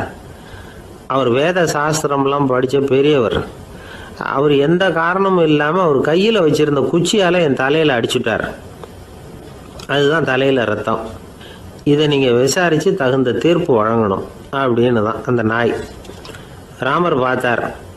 உடனே தன்னுடைய காவலர்களை அனுப்புனார். அந்த ஆளை எங்கே இருந்தாலும் போய் கொண்டுகிட்டு வாங்க அப்படின்னு விட்டார். காவலர்கள் போனாங்க. அந்த ஆளை பிடிச்சி கொண்டு வந்துட்டாங்க. அரண்மனைக்கு வா அப்படின்னு சொல்லி கூப்பிட்டுட்டு வந்துட்டாங்க. என்ன நடந்ததுன்னு விசாரித்தார் ராமர். அதுக்கு அந்த ஆள் சொன்னார், நான் வீதி வழியாக வந்துக்கிட்டு இருந்தேன். குறுக்க இந்த நாய் வந்தது. நான் அவசரமாக போய்கிட்டு இருந்தேன். இது எனக்கு வழி விடாமல் குறுக்க பூந்து இடைஞ்சல் பண்ணிச்சு. எனக்கு கோபம் வந்துட்டுது. அதனால் அடிச்சுட்டேன். வேத சாஸ்திரம் படித்த நான் என் வசம் இழந்து கோபப்பட்டது பெரிய தப்பு தான். அதை நான் ஒத்துக்கிறேன். குற்றத்தை ஒப்புக்கொள்கிறேன். எனக்கு என்ன தண்டனை கொடுக்கணுமோ அதை கொடுங்க, ஏற்றுக்கிறேன் அப்படின்னு விட்டார். சரி, இப்போ அந்த ஆளுக்கு தண்டனை கொடுக்கணும். என்ன தண்டனை கொடுக்கறது யோசனை பண்ணார் ராமர். அதையும் அந்த நாய்கிட்டே கேட்டார். நீயே சொல்லு, என்ன தண்டனை கொடுக்கலாம் இவருக்கு அப்படின்னார். இதுக்கு அந்த நாய் என்ன சொல்லிச்சு தெரியுமா? இவரை ஏதாவது ஒரு கோயிலுக்கு தர்மகர்த்தாவாக நியமனம் பண்ணி விடுங்க, அதுதான் இவருக்கு சரியான தண்டனை அப்படின்னது. இதை கேட்டதும் ராமர் முகத்தில் புன்னகை. ஆனால் அங்கே இருந்த மற்றவங்களுக்கெல்லாம் ஆச்சரியம். அது எப்படி, தப்பு செஞ்சவங்களுக்கு தண்டனை கொடுக்கறது தானே நியாயம், அதை விட்டுவிட்டு தர்மகர்த்தா பதவியை கொடுக்க சொல்லுது இந்த நாய் அப்படிங்கிற ஆச்சரியம். இந்த சந்தேகத்தை அந்த நாய்கிட்டே கேட்டாங்க அங்கே இருந்தவங்க. இதுக்கு அந்த நாய் பதில் சொல்லிச்சான். நான் போன பிறவியில் ஒரு கோயிலுக்கு தர்மகர்த்தாவாக இருந்தேன். எவ்வளவோ கவனமாக எச்சரிக்கையாக தான் என்னுடைய கடமைகளை எல்லாம் செஞ்சுக்கிட்டு வந்தேன். அப்படி இருந்தாலும் சில சமயங்களில் என்னையும் மீறி கோயில் செல்வத்தை நான் அனுபவிக்கிறதுக்கு காரணமாயிட்டேன். ஒரு கோவிலுக்கு தர்மகர்த்தாவாக இருக்கிறவங்க எப்படியும் இந்த பாவத்திலேருந்து தப்பிக்கிறது கஷ்டம். அதனால தான் நான் இந்த பிறவியில் நாயாக பிறந்து இப்படி கஷ்டப்படுறேன். இதே நிலைமை இந்த ஆளுக்கும் ஏற்படணும் அப்படிங்கிறதுக்காக தான் அவரையும் ஒரு கோயிலுக்கு தர்மகர்த்தாவை நியமிக்கும்படி கேட்டுக்கிட்டேன் அப்படின்னு தான் இந்த நாய். இதிலேருந்து என்ன தெரியுது? எந்த பதவியில் நாம் இருந்தாலும் நமக்கு தெரியாமல் கூட அதை தவறாக உபயோகப்படுத்தக்கூடாதுங்கிறத இதிலேருந்து புரிஞ்சுக்கணும். இல்லைன்னா அடுத்த பிறவியில் நாயாக பிறந்து எங்கேயாவது போய் வாழை ஆட்டிட்டு நிற்க வேண்டியது தான். கோவில் வாசலில் 2 நாய் பேசிக்கிட்டு இருந்துதான். போன ஜென்மத்தில் நான் மனுஷனாக தான் இருந்தேன். ஒரு கோவில் பூசாரி பேச்சை கேட்டுவிட்டு அவரோட கூட்டு சேர்ந்துக்கிட்டு ஆண்டவன் போட்டிருந்த நகையெல்லாம் அபகரித்து என்கிட்ட கொடுத்தாரு அவர். நான் எடுத்துகிட்டு வந்துட்டேன். திருடினது அந்த ஆள் தான், எடுத்துக்கிட்டு வந்தது தான் நான். இருந்தாலும் நான் மட்டும் நாயாக பிறந்துட்டேன். இப்போ மட்டும் அந்த பூசாரி என்கிட்ட மாட்டினா கடித்து குதறி விடுவேன் அப்படின்னு தான். அவசரப்பட்டு அப்படி செஞ்சுடாதே. பதிலுக்கு அவரும் உன்னை திருப்பி கடித்தாலும் கடிச்சிருவார். ஏன்னா அவரும் இப்போ ஒரு நாயாக தான் பிறந்திருக்கிறார் அப்படின்னு தான் இன்னொன்று. அது எப்படி உனக்கு தெரியும்னு தான் இது. நான் தானே அது அப்படின்னு தான் அந்த நாய். ஒருத்தர் ஓடி வந்தார். இன்னொருத்தரை பார்த்து, சார் உங்கள் சைக்கிளை ஒரு நாள் இரவல் கொடுங்களேன், பக்கத்து ஊருக்கு போயிட்டு வர வேண்டியிருக்கு அப்படின்னார். இவர் சைக்கிளை கொடுத்து பத்திரமா கொண்டுட்டு போங்கன்னார். சார் இதை பத்திரமா கொண்டு போகிறேன், கவலையே வேணாம். ஏன்னா இது உங்களோட சைக்கிள், அப்படின்னு நான் நினைக்கல, என்னோட சைக்கிளாக நினைக்கிறேன் அப்படின்னார். அதுக்கப்புறம் தான் இவருக்கு உண்மையாகவே பயம் வந்துட்டுது. ஏன்னா அவர் சொன்னது மாதிரி அதை தன்னோட சைக்கிளாகவே நினச்சி தள்ளிட்டு போட்டா என்ன பண்ணுறது? எது எதை நம்முடையதாக நினைக்கணுங்கிறதுக்கு ஒரு வரையறை இருக்குது. சில பேர் ஆஃபீஸையே வீடாக நினச்சி விடுறது உண்டு. அப்படிப்பட்டவங்க கூட வீட்டை ஆஃபீஸாக நினைக்கிறது இல்லை. ஏன்னா வீட்டில் இவர் ஆஃபீஸராக நடந்துக்க முடியறதில்ல. இதெல்லாம் ஒரு பக்கம் இருக்கட்டும், இப்போ விஷயத்துக்கு வருவோம். பொறியியல் மேதை டாக்டர் விஸ்வேஸ்வரய்யா இருந்தார் இல்லையா, பாரத ரத்னா விருதெல்லாம் கொடுத்தாங்களே. ஆஃபீஸ் வேலை வேறு, சொந்த வேலை வேறு அப்படிங்கிறதுக்கு ஒரு உதாரணமாக இருந்தவர் அவர். மைசூர் மகாராஜா கிட்ட திவானாக இருந்தார். அவர் ஒரு நாள் அரசாங்க வேலை காரணமாக வெளியூர் போயிருந்தார். ஹாசன்கிற ஊருக்கு பக்கத்தில் ஒரு பயண மாளிகை, அங்கே தங்கிவிட்டார். ராத்திரி அங்கே தங்கி இருந்துட்டு விடிஞ்சதும் ஊருக்கு திரும்புறதாக திட்டம். ராத்திரி தூங்கிறதுக்கு ரொம்ப நேரம் ஆகிட்டுது. ரொம்ப நேரம் வரைக்கும் அரசாங்க சம்பந்தப்பட்ட வேலைகளையே பார்த்துக்கிட்டு இருக்கிறார். அரசாங்க ஃபைல்கள் நிறைய இருந்தது. அதையெல்லாம் ஒவ்வொன்றா எடுத்தார், படித்து பார்த்தார், பரிசீலனை பண்ணார். அதில் எழுத வேண்டியதை எழுதினார், கையெழுத்து போட்டார். ஒரு வழியாக அந்த வேலையெல்லாம் முடிஞ்சுது. அதுக்கப்புறம் என்ன பண்ணார்னா, தன்னுடைய சூட்கேஸை திறந்தார். அதிலேருந்து 2 மெழுகுவத்தியை எடுத்து கொளுத்தி வச்சார். அந்த பயண மாளிகையில் அது வரைக்கும் எரிஞ்சிக்கிட்டு இருந்த மின்சார விளக்குகளை அணைச்சுட்டார். அதுக்கு பிறகு அந்த மெழுகுவத்தி வெளிச்சத்தில் சில புத்தகங்களை தொடர்ந்து படிக்க ஆரம்பிச்சிட்டார். அந்த பயண மாளிகையில் பணியாளராக இருந்தவர் இதை பார்த்துட்டு ஓடி வந்தார். மறுபடியும் மின் விளக்கு போடுறதுக்காக போனார். விஸ்வேஸ்வரய்யா அதை பார்த்துட்டு போட வேணாம்ட்டாராம். இது வரைக்கும் நான் அரசாங்க அலுவல்களை கவனிச்சுக்கிட்டு இருந்தேன், அதனால் மின் விளக்குகள் அப்போ எரிஞ்சதில் தப்பு இல்லை. இப்போ நான் புத்தகம் படிச்சுக்கிட்டு இருக்கேன், இது என்னுடைய சொந்த வேலை. இங்கே இருக்கிற மின் விளக்கு அதுக்காக ஏன் எரியணும் அப்படின்னு கேட்டாராம். இப்போ இருக்கிற சில அரசு பணியாளர்கள்கிட்ட இந்த சம்பவத்தை பேச்சோட பேச்சாக சொல்லி பார்த்தேன். அவங்களால இதை ஜீரணிக்கவே முடியல. நேர்மை தேவை தான் சார், அதுக்காக அவ்வளவு தூரத்துக்கு அது தேவையா அப்படிங்கிறாங்க. விஸ்வேஸ்வரய்யா அப்படி பண்ணினது தான் ஒரு நேர்மையாளர் அப்படின்னு இந்த உலகத்துக்கு நிரூபிக்கணுங்கிறதுக்காக இல்லை. தான் அப்படி நடந்து காட்டினா தன்னை சுற்றி இருக்கிறவங்களும் அதை கேள்விப்படுறவங்களும் முடிஞ்ச அளவுக்கு பொது வாழ்க்கையில் அரசு பணியில் நேர்மையை கடைபிடிக்க முயற்சி பண்ணலாமே அப்படிங்கிறதுக்காகத்தான். இப்போவும் சில பேர் இருக்கிறாங்க, இவங்க ஆஃபீஸ் வேறு வீடு வேறேன்னு நினைக்கிறதில்ல, அவ்வளோ உரிமை. ஒருத்தர் அப்படி தான், அவருக்கு அவசரமாக 5000 ரூபா தேவைப்பட்டது. ஆஃபீஸு பணத்தை எடுத்துக்கிட்டார். அந்த நேரம் பார்த்து ஆடிட் வந்துட்டுது. ஆப்பிட்டுக்கிட்டார். விசாரணை நடக்குது. அவர் சொல்கிறார், சார் நான் நேரம் காலம் பார்க்காம ஆஃபீஸில் வேலை செய்வேன். ஏன்னா அதை என்னோடய ஆஃபீஸாக நினைக்கிறேன். அவசரத்துக்கு அந்த பணத்தை எடுத்தேன், மறுபடியும் வச்சுடலாம்னு தான் இருந்தேன். அதுக்குள்ளே இப்படி ஆகிட்டுது. நீங்கள் என்ன நினச்சாலும் சரி, நான் ஆஃபீஸ் வேறு வீடு வேறு அப்படின்னு நினைக்கிறதில்ல, அது என்னோடய சுபாவம் அப்படின்னார். விசாரணை பண்ணவர் தீர்ப்பு வழங்கினார். உங்கள் சுபாவத்துக்கு மதிப்பு கொடுத்து நானும் தீர்ப்பு வழங்குறேன். நீங்கள் கொஞ்ச நாள் ஜெயிலில் இருந்துட்டு வாங்க, அது உங்களுக்கு கஷ்டமாக இருக்காதுன்னு நினைக்கிறேன். ஏன்னா அங்கே போனாலும் நீங்கள் உங்கள் சுபாவப்படி வீடு வேற ஜெயில் வேறன்னு நினைக்க மாட்டீங்க அப்படின்னாராம். ஒரு தெருவில் சில சிறுவர்கள் விளையாடிக்கிட்டு இருந்தாங்க. ஏதோ ஒரு உயரமான கல்லை நடுத்தெருவில் வச்சு அதை சுற்றி சுற்றி ஓடி வந்துக்கிட்டு இருக்கிறாங்க. அது என்ன விளையாட்டோ அவங்களுக்கு தான் தெரியும். கொஞ்ச நேரம் அப்படி விளையாடிக்கிட்டு இருந்தவங்க விளையாடி முடிச்சதும் அந்த கல்லை நடுத்தெருவில் அப்படியே விட்டுட்டு அவங்கவுங்க வீட்டுக்கு ஓடி போட்டாங்க. அதுக்கப்புறம் அந்த வழியாக 2 பெண்கள் பேசிக்கிட்டே வந்தாங்க. பேச்சு சுவாரஸ்யத்தில் நடுத்தெருவில் இருந்த அந்த கல்லை கவனிக்கலை. காலில் இடிச்சுட்டுது, லேசாக ரத்தம் வந்துட்டுது, வலி தாங்கலை. காலில் இடிச்சுக்கிட்ட பொண்ணு திட்ட ஆரம்பிச்சுட்டுது. வர வர ஊர் உலகம் ரொம்ப கெட்டு போச்சு, யாருக்கும் பொறுப்பே கிடையாது பாரு, இப்படி நடுத்தெருவில் பொறுப்பு இல்லாமல் இப்படி கல்லை போட்டு வச்சுருக்குறாங்களே, இது நியாயமா அப்படின்னு சொல்லி இந்த சமூகத்தை கடுமையாக விமர்சனம் பண்ணிக்கிட்டு அவங்க போயிட்டாங்க. கொஞ்ச நேரம் கழித்து ஒரு வாலிபன் அந்த வழியாக வந்தான். அந்த கல்லை பார்த்தான், நின்னான். ஒரு நிமிஷம் யோசனை பண்ணான், என்ன பண்ணலாம்னு பார்த்தான். தன்னுடைய வீரத்தையும் பலத்தையும் காட்டணும்னு நினச்சான். பின்னாடி போனான். அப்புறம் வேகமாக ஓடி வந்து ஒரு சின்ன ஹை ஜம்ப் அப்படியே துள்ளி குதிச்சான். துள்ளி குதித்து தாண்டி அந்த பக்கமாக போய் விழுந்தான். அப்படியே விசில் அடிச்சுக்கிட்டு அவன் பாட்டுக்கு நடந்து போகிறான். அடுத்தபடியாக ஒரு காதல் ஜோடி அந்த வழியாக வந்தது. நடுத்தெருவில் கல் கண்ணில் பட்டது. அவங்க 2 பேரும் ரொம்ப நெருக்கமாக சேர்ந்து வந்துக்கிட்டு இருக்கிறாங்க. நடுவில் கல் இருக்கிறதுனால கொஞ்ச நேரம் 2 பேரும் விலகி மறுபடியும் இந்த பக்கம் வந்து சேர்ந்து போகணும். கொஞ்ச நேரம் நாம் பிரிய வேண்டி இருக்குதே அப்படின்னு வருத்தத்தோட முணுமுணுத்துக்கிட்டே இந்த பக்கம் வந்தாங்க. அதுக்கப்புறம் வழக்கம் போல் சேர்ந்து அவங்க பாட்டுக்கு எதிர்காலத்தை பற்றி கற்பனை பண்ணிக்கிட்டே போயிட்டாங்க. கடைசியா அந்த வழியா பார்வை இல்லாத ஒருத்தர் வந்துகிட்டு இருக்கார். அவர் கையில வழக்கமா வச்சிருக்கிற அந்த ஊன்றுகோல், கையில் இருக்கிற அந்த ஊன்றுகோலால தனக்கு முன்னாடி அப்படியே தட்டிக்கிட்டு பார்த்துக்கிட்டே அவர் மெதுவா நடந்து வந்துகிட்டு இருக்கிறார். வழியில இருக்கிற அந்த கல்லு தட்டுப்பட்டது. உடனே நடுத்தெருவுல ஒரு கல் இருக்குங்கிறத அவர் புரிஞ்சுக்கிட்டார். உடனே குனிஞ்சார், அந்த கல்லை தடவி பார்த்து எடுத்தார், தெரு ஓரமா கொண்டுட்டு போய் போட்டார். அதுக்கப்புறம் அவர் பாட்டுக்கு அவர் வழியில நடந்து போனார். இப்போ இதுல பல பேர் வந்தாங்க போனாங்க. இவங்கள பார்வை உள்ளவங்க யார், பார்வை இல்லாதவங்க யார்? இப்படி ஒரு கேள்வி கேட்டா என்ன பதில் சொல்ல முடியும்? கொஞ்சம் யோசிச்சு பார்த்தா இன்னைக்கு பல பேர் இப்படிதான் இருந்துகிட்டு இருக்கிறோம். ஒரு ஆள் பாக்குறதுக்கு பெரிய மனுஷன் மாதிரி இருக்கார்.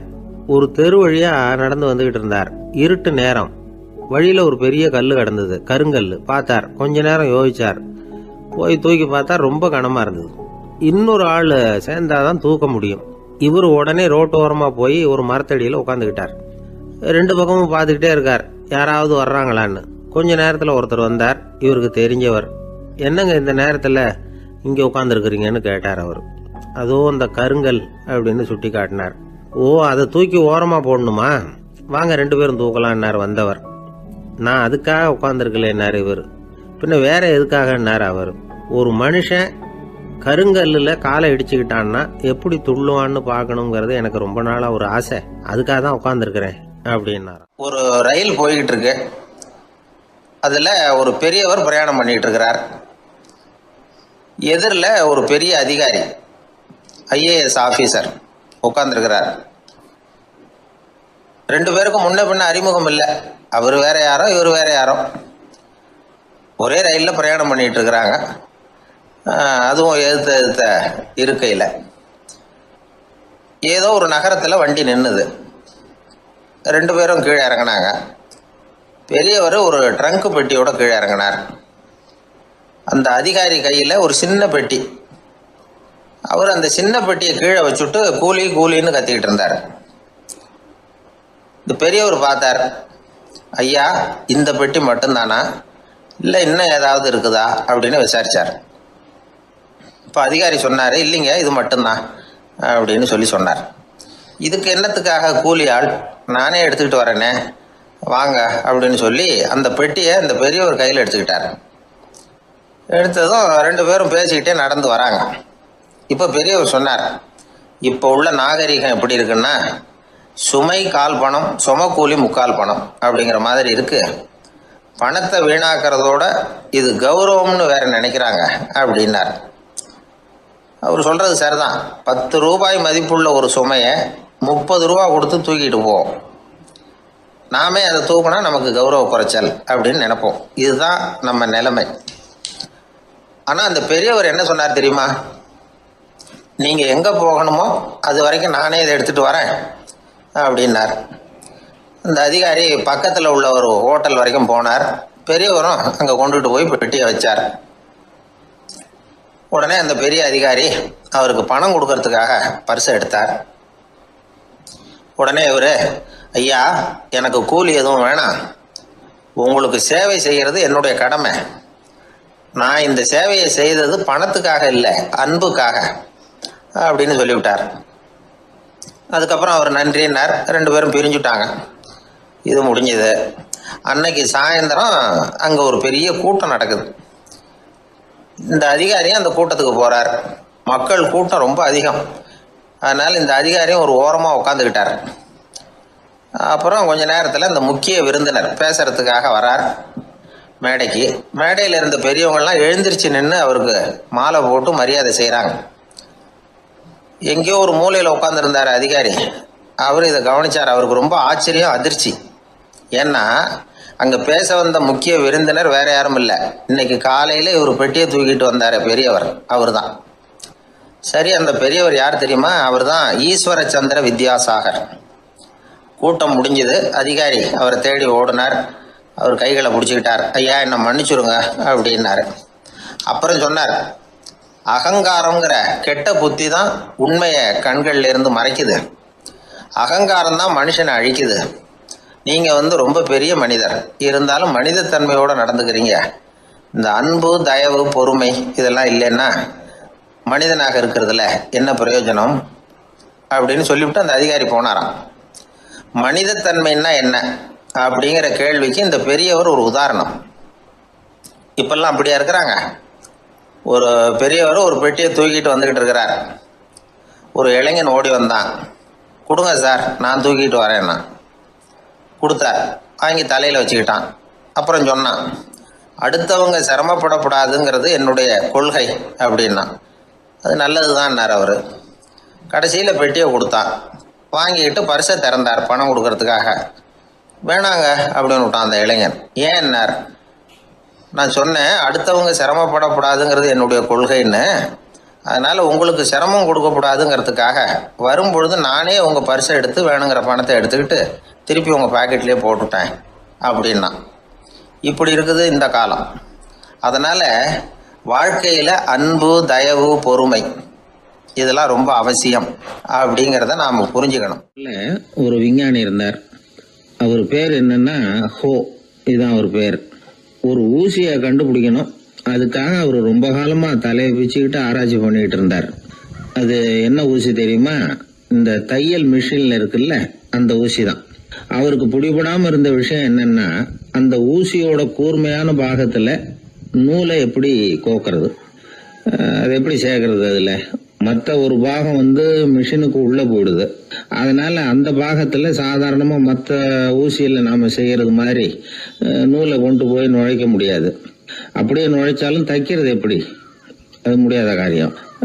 இதுதான் அவருக்கு இருந்த பிரச்சனை. ரொம்ப நாள் யோசனை பண்ணி பார்த்தார். தையல் மிஷின் ஊசியோட வடிவ அமைப்பு அவருக்கு புலப்படலை. ராத்திரி பகலா அதே ஞாபகமா இருந்தார். ஒரு நாள் அவர் தூங்கிக்கிட்டு இருக்கிறார். அப்போ ஒரு கனவு வந்தது. எப்படின்னா, அந்த கனவுல அவரை ஒரு மலைஜாதி மக்கள் புடிச்சிட்டு போயிடுறாங்க. கொண்டுட்டு போய் ஒரு இடத்துல கட்டி போட்டுடுறாங்க. அந்த மலைஜாதி மக்களோட அரசன் ஒருத்தன் அவன் வர்றான். அவரை பார்த்து ஒரு உத்தரவு போடுறான். என்ன உத்தரவு தெரியுமா? பொழுது சாயறதுக்குள்ள நீ தையல் மிஷின் ஊசியை கண்டுபிடிக்கணும். அப்படி கண்டுபிடிக்கலன்னா உன் தலையை வெட்டி விடுவோம். இதுதான் அந்த அரசன் போட்ட கட்டளை. இவருக்கு என்ன பண்றதுன்னு ஒண்ணுமே புரியல. திருன்னு முழிக்கிறார். இந்த நேரத்துல அந்த மலை ஜாதியினர் அவரை சுத்தி சுத்தி பயங்கரமா முழிச்சுக்கிட்டு டான்ஸ் ஆடுறாங்க. தன்னை சுத்தி சுத்தி ஆடிக்கிட்டு வர்றவங்களை ரொம்ப பயத்தோட அவர் பாக்குறார். நேரம் ஆவ ஆவ தன்னோட இறுதி நேரம் நெருங்கிறத உணர்றார். ரொம்ப நெருக்கடியான நிலைமை. தன்னை சுத்தி ஆடுறவங்கள கவனிக்கிறார். அவங்க கைகள்ல ஈட்டி மாதிரி ஏதோ ஒரு ஆயுதம் வச்சிருக்கிறாங்க. அந்த ஆயுதத்தை இவர் கண்ணுக்கு நேரா கொண்டுகிட்டு வராங்க. அதை அவர் பாக்குறார். அந்த ஆயுதத்தின் கூரான முனைய இவர் கூர்ந்து கவனிக்கிறார். அந்த கூரான முனையில ஒரு சின்ன துவாரம் தெரியுது. உடனே அவருக்கு பளிச்சுன்னு ஒரு ஐடியா உதயமாகுது. இதைத்தானே இவ்வளவு காலமும் நான் தேடிக்கிட்டு இருந்தேன். கூரான முனையில ஒரு சின்ன துவாரத்தை போட்டுட்டா அது மூலமா நூலை செலுத்தி மறுமுனைய மிஷின்ல வச்சுடலாமே. தையல் மிஷின் ஊசி ரெடி அப்படின்னு நினைச்சார். திடீர்னு தூக்கம் கலைஞ்சது. உடனே தன்னுடைய தலைமாட்டில் இருந்த குறிப்பு ஏடுல இதை குறிச்சு வச்சுக்கிட்டார். அதுக்கப்புறமா அந்த ஊசியையும் அவர் செஞ்சு முடிச்சார். இது எப்படின்னு நீங்க நினைக்கலாம், ஆனா இது சாத்தியம்தான். முழிச்சுக்கிட்டு இருக்கிறப்போ நமக்கு ஏற்படுற சில பிரச்சனைகளுக்கு கனவுல விட கிடைக்கிறது உண்டு. அப்படி பல பேருக்கு ஆயிருக்கு.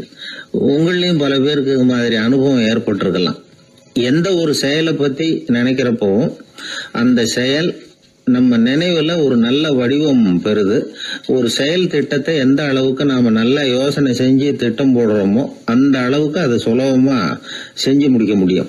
அந்த விஞ்ஞானி நினைச்ச காரியம் அவர் எண்ணம் பூராவும் ஆக்கிரமிச்சது. அதனால அவர் நினைச்சது கனவுல உருவாகி அதுக்கு செயல் வடிவம் கிடைச்சிட்டுது.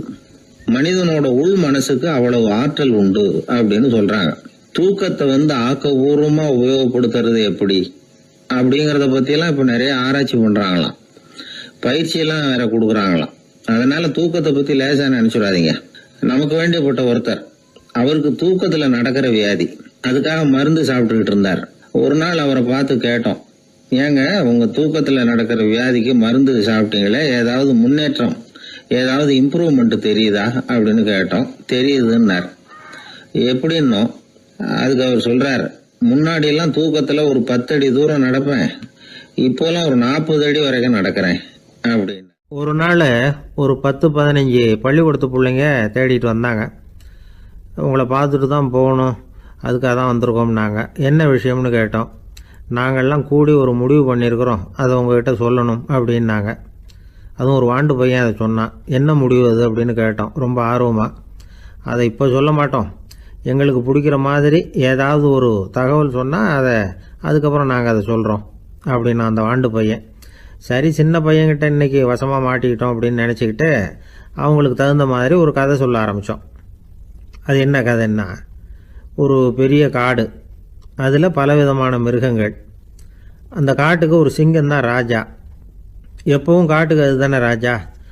ஒரு பெரிய யானைக்கு இது பொறுக்கலை. என்ன இது, எப்போ பார்த்தாலும் இங்கே சிங்கத்துக்கே ராஜா பதவி கிடைக்கிது, நான்லாம் எவ்வளவு பலசாலியாக இருக்கிறேன், அப்படி இருந்தும் எனக்கு அந்த பதவி கிடைக்கலையே அப்படின்னு தனக்குள்ளே பொறுமிக்கிட்டே இருந்தது. ராஜா பதவியை நினச்சி ரொம்ப ஏக்கம், அதுக்கு பதவி மோகம். இந்த சமயம் பார்த்து ஒரு குள்ள நெறி கூட்டம் அதை தேடிட்டு வந்தது. ஐயா பெரியவங்களே, நீங்கள் இந்த காட்டுக்கு ராஜாவாக இருக்க ஆசைப்படுறீங்க, அதில் ஒன்றும் தப்பு இல்லை. ஆனால் அதுக்கு முன்னாடி நீங்கள் எங்கள் கூட்டத்துக்கு கொஞ்ச நாள் தலைவராக இருங்க, அதாவது ராஜாவாக இருங்களேன், உங்களுக்கும் ஒரு ட்ரைனிங் கிடைச்சது மாதிரி இருக்கும் அப்படின்னு சொல்லியிருக்குது இந்த கூட்டம், குள்ளநெறி கூட்டம். இதை கேட்ட உடனே யானைக்கு ரொம்ப சந்தோஷம் தாங்கலை. அதுதான் எப்போன்னு பதவிக்காக காத்துக்கிட்டு இருக்குதே.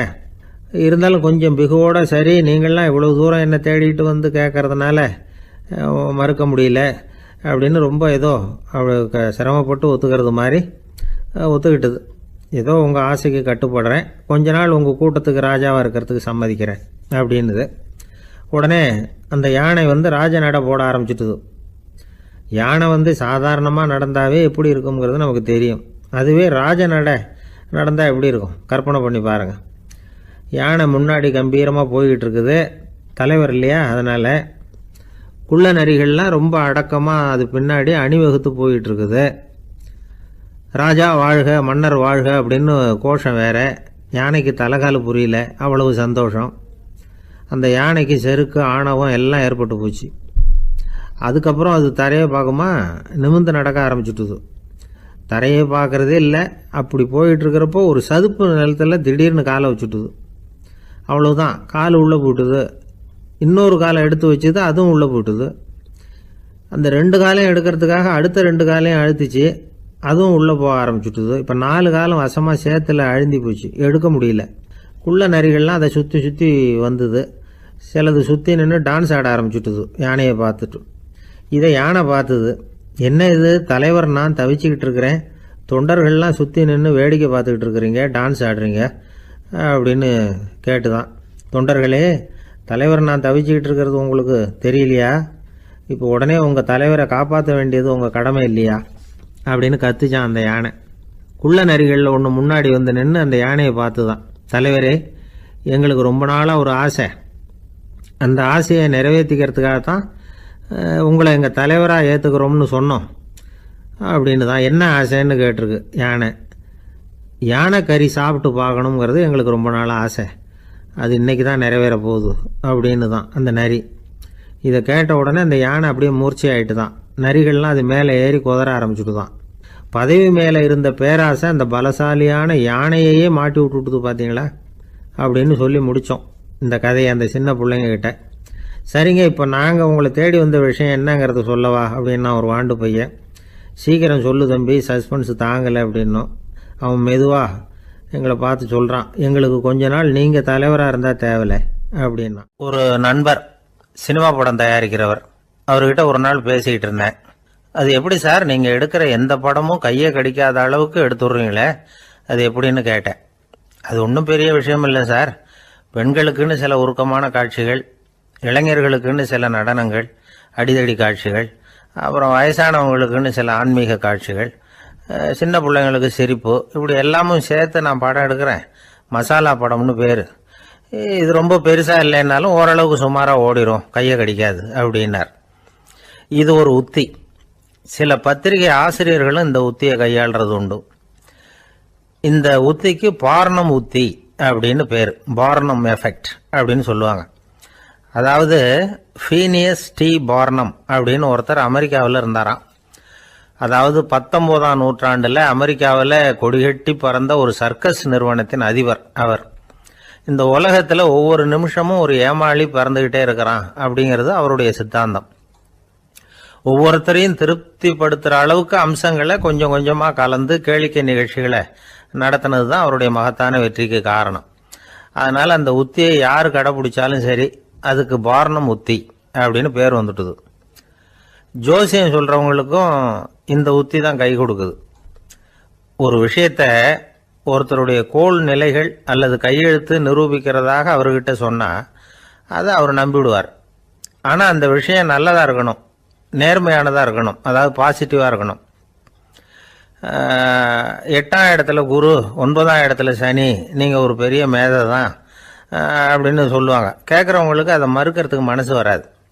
அப்படி சொல்லும் பொழுது கூடவே என்ன கொஞ்சம் முன்கோபம் அதிகமாக இருக்கும், இருந்தாலும் அது உடனே மறைஞ்சிரும் அப்படின்னு சில அற்ப விஷயங்களையும் சொன்னாலும் அதையும் சரிதான்னு சொல்லி ஒத்துக்குவாங்க.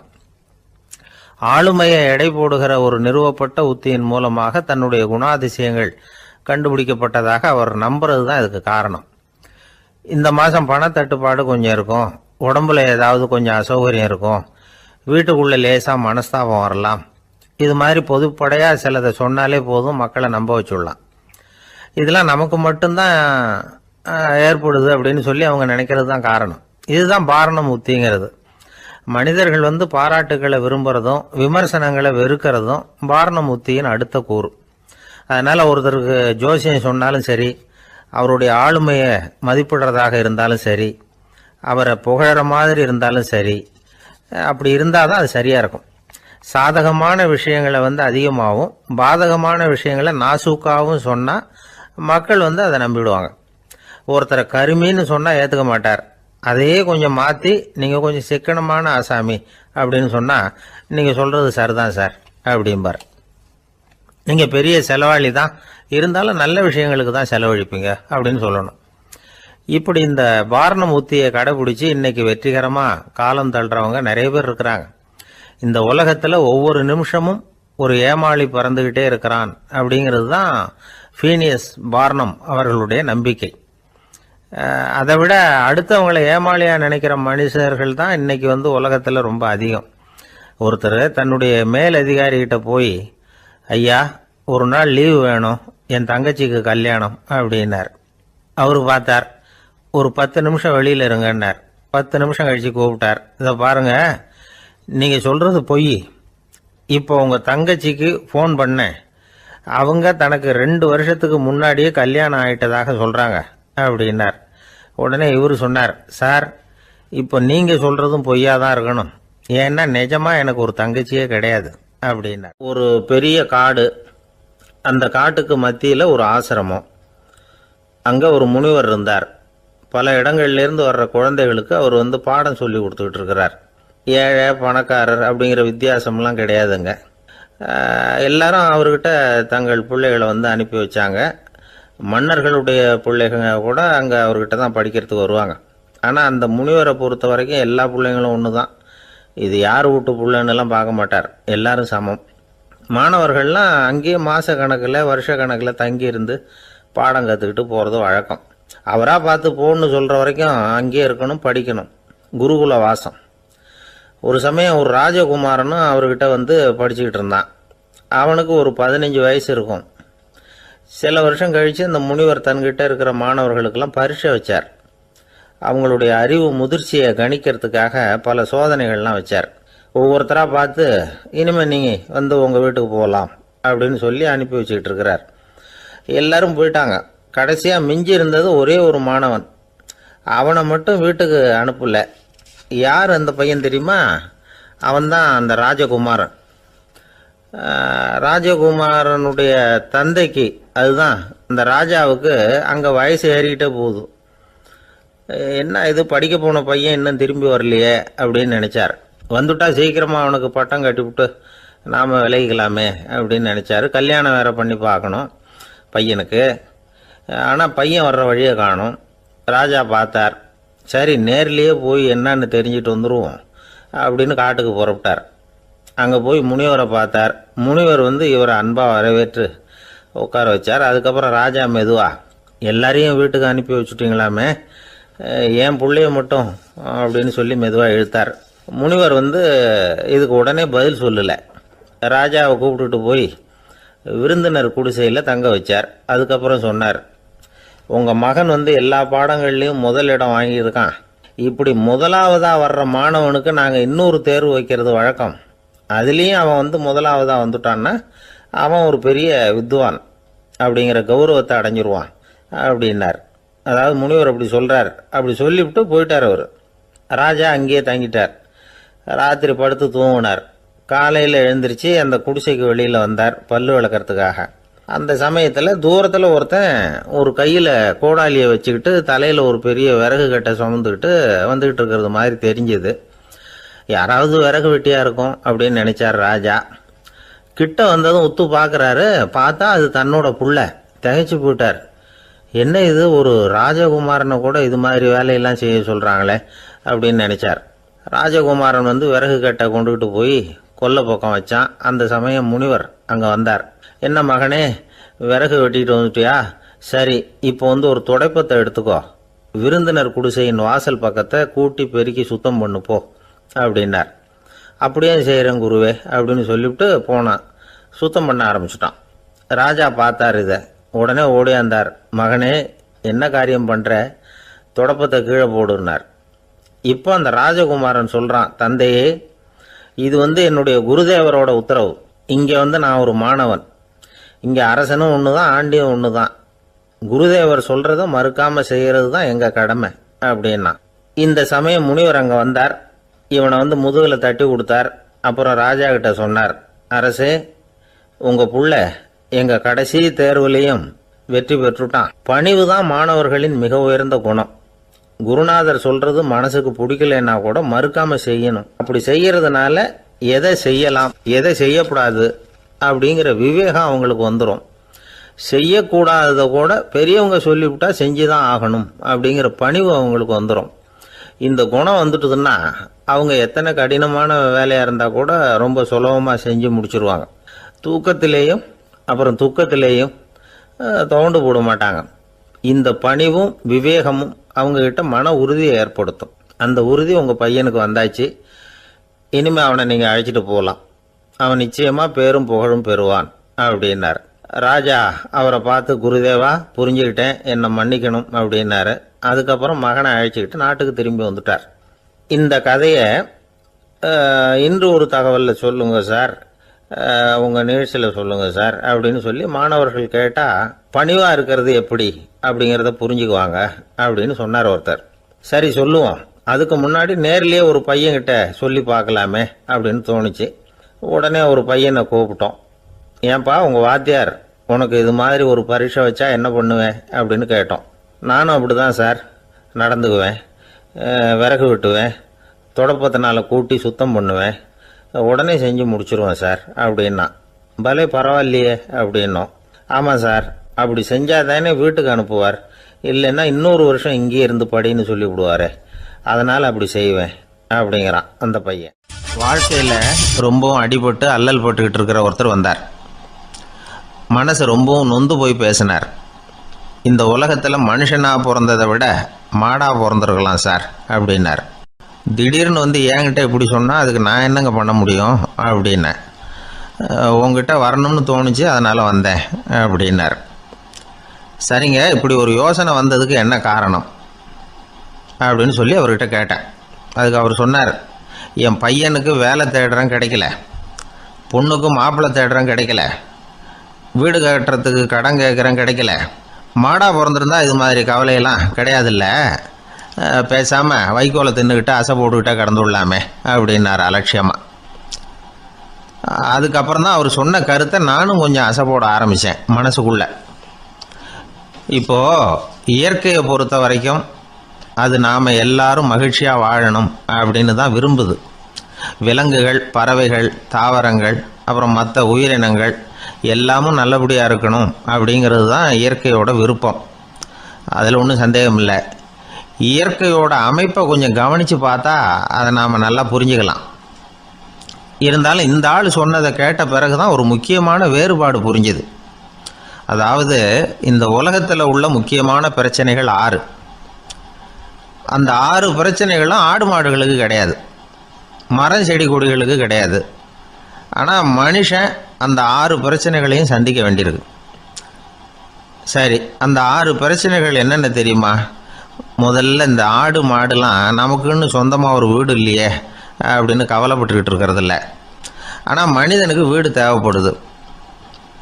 இது ஒரு வித்தியாசம். இப்போ ரெண்டாவது பிரச்சனை என்னென்னா ஆடை பிரச்சனை. ஒரு கோழியோ சேவலோ நாம் போட்டுக்கிறதுக்கு ஒரு சட்டை இல்லையே அப்படின்னு கவலைப்படுறதில்ல. ஆனால் மனுஷனுக்கு அந்த கவலை உண்டு. சரி, இப்போ மூணாவது என்னன்னு பார்த்தா கல்வி பிரச்சனை. ஒரு பசுமாடு கவலையோடு நின்றுக்கிட்டு இருக்கு அப்படின்னு வச்சுக்குவோம். நீங்கள் அதுக்கிட்ட போய் ஏன் பசுமாடை கவலையோடு நின்றுக்கிட்டு இருக்கிற அப்படின்னு கேட்குறீங்க. என் கண்ணுக்குட்டிக்கு எல்கேஜியில் இடம் கிடைக்கல, டொனேஷன் கொடுக்கறதுக்கு கையில் பணமும் கிடையாது, சிபாரிசுக்கு யாரை பிடிக்கிறதுன்னு தெரியல, இப்படியா சொல்லிகிட்டு இருக்கோம். அதுக்கு அந்த கவலையெல்லாம் கிடையாது. ஆனால் மனிதனுக்கு அந்த கவலை உண்டு. நாலாவது என்னன்னு பார்த்தீங்கன்னா வேலை வாய்ப்பு பிரச்சனை. வேலை கிடைக்கலையே அப்படின்னு வேப்ப மரம் கவலைப்படுறதில்ல, ஆனால் மனுஷன் கவலைப்படுறான். ஐந்தாவது என்னன்னு பார்த்தா கல்யாண பிரச்சனை. எருமை மாடு பசு மாடு எல்லாம் பொண்ணுக்கு மாப்பிள்ளை தேடிட்டாலே இது பேப்பரில் மணமகன் தேவை அப்படின்னு விளம்பரமாக கொடுக்குது, அதெல்லாம் கிடையாது. ஆறாவது என்னன்னு பார்த்தீங்கன்னா பணம் சம்பந்தமான பிரச்சனை. ஆடு மாடுலாம் பணத்தை சேமிக்கணும்னோ ஏதாவது நிதி நிறுவனத்தில் முதலீடு பண்ணணும்னோ நினச்சிக்கிட்டு இருக்கிறதில்ல. பணத்தை எப்படி காப்பாற்றுறது அப்படிங்கிற கவலையும் அதுகளுக்கு கிடையாது. குதிரை குளம்போடு பிறக்குது, அதனால் அது காடு மேடெல்லாம் கவலை இல்லாமல் தெரியலாம்.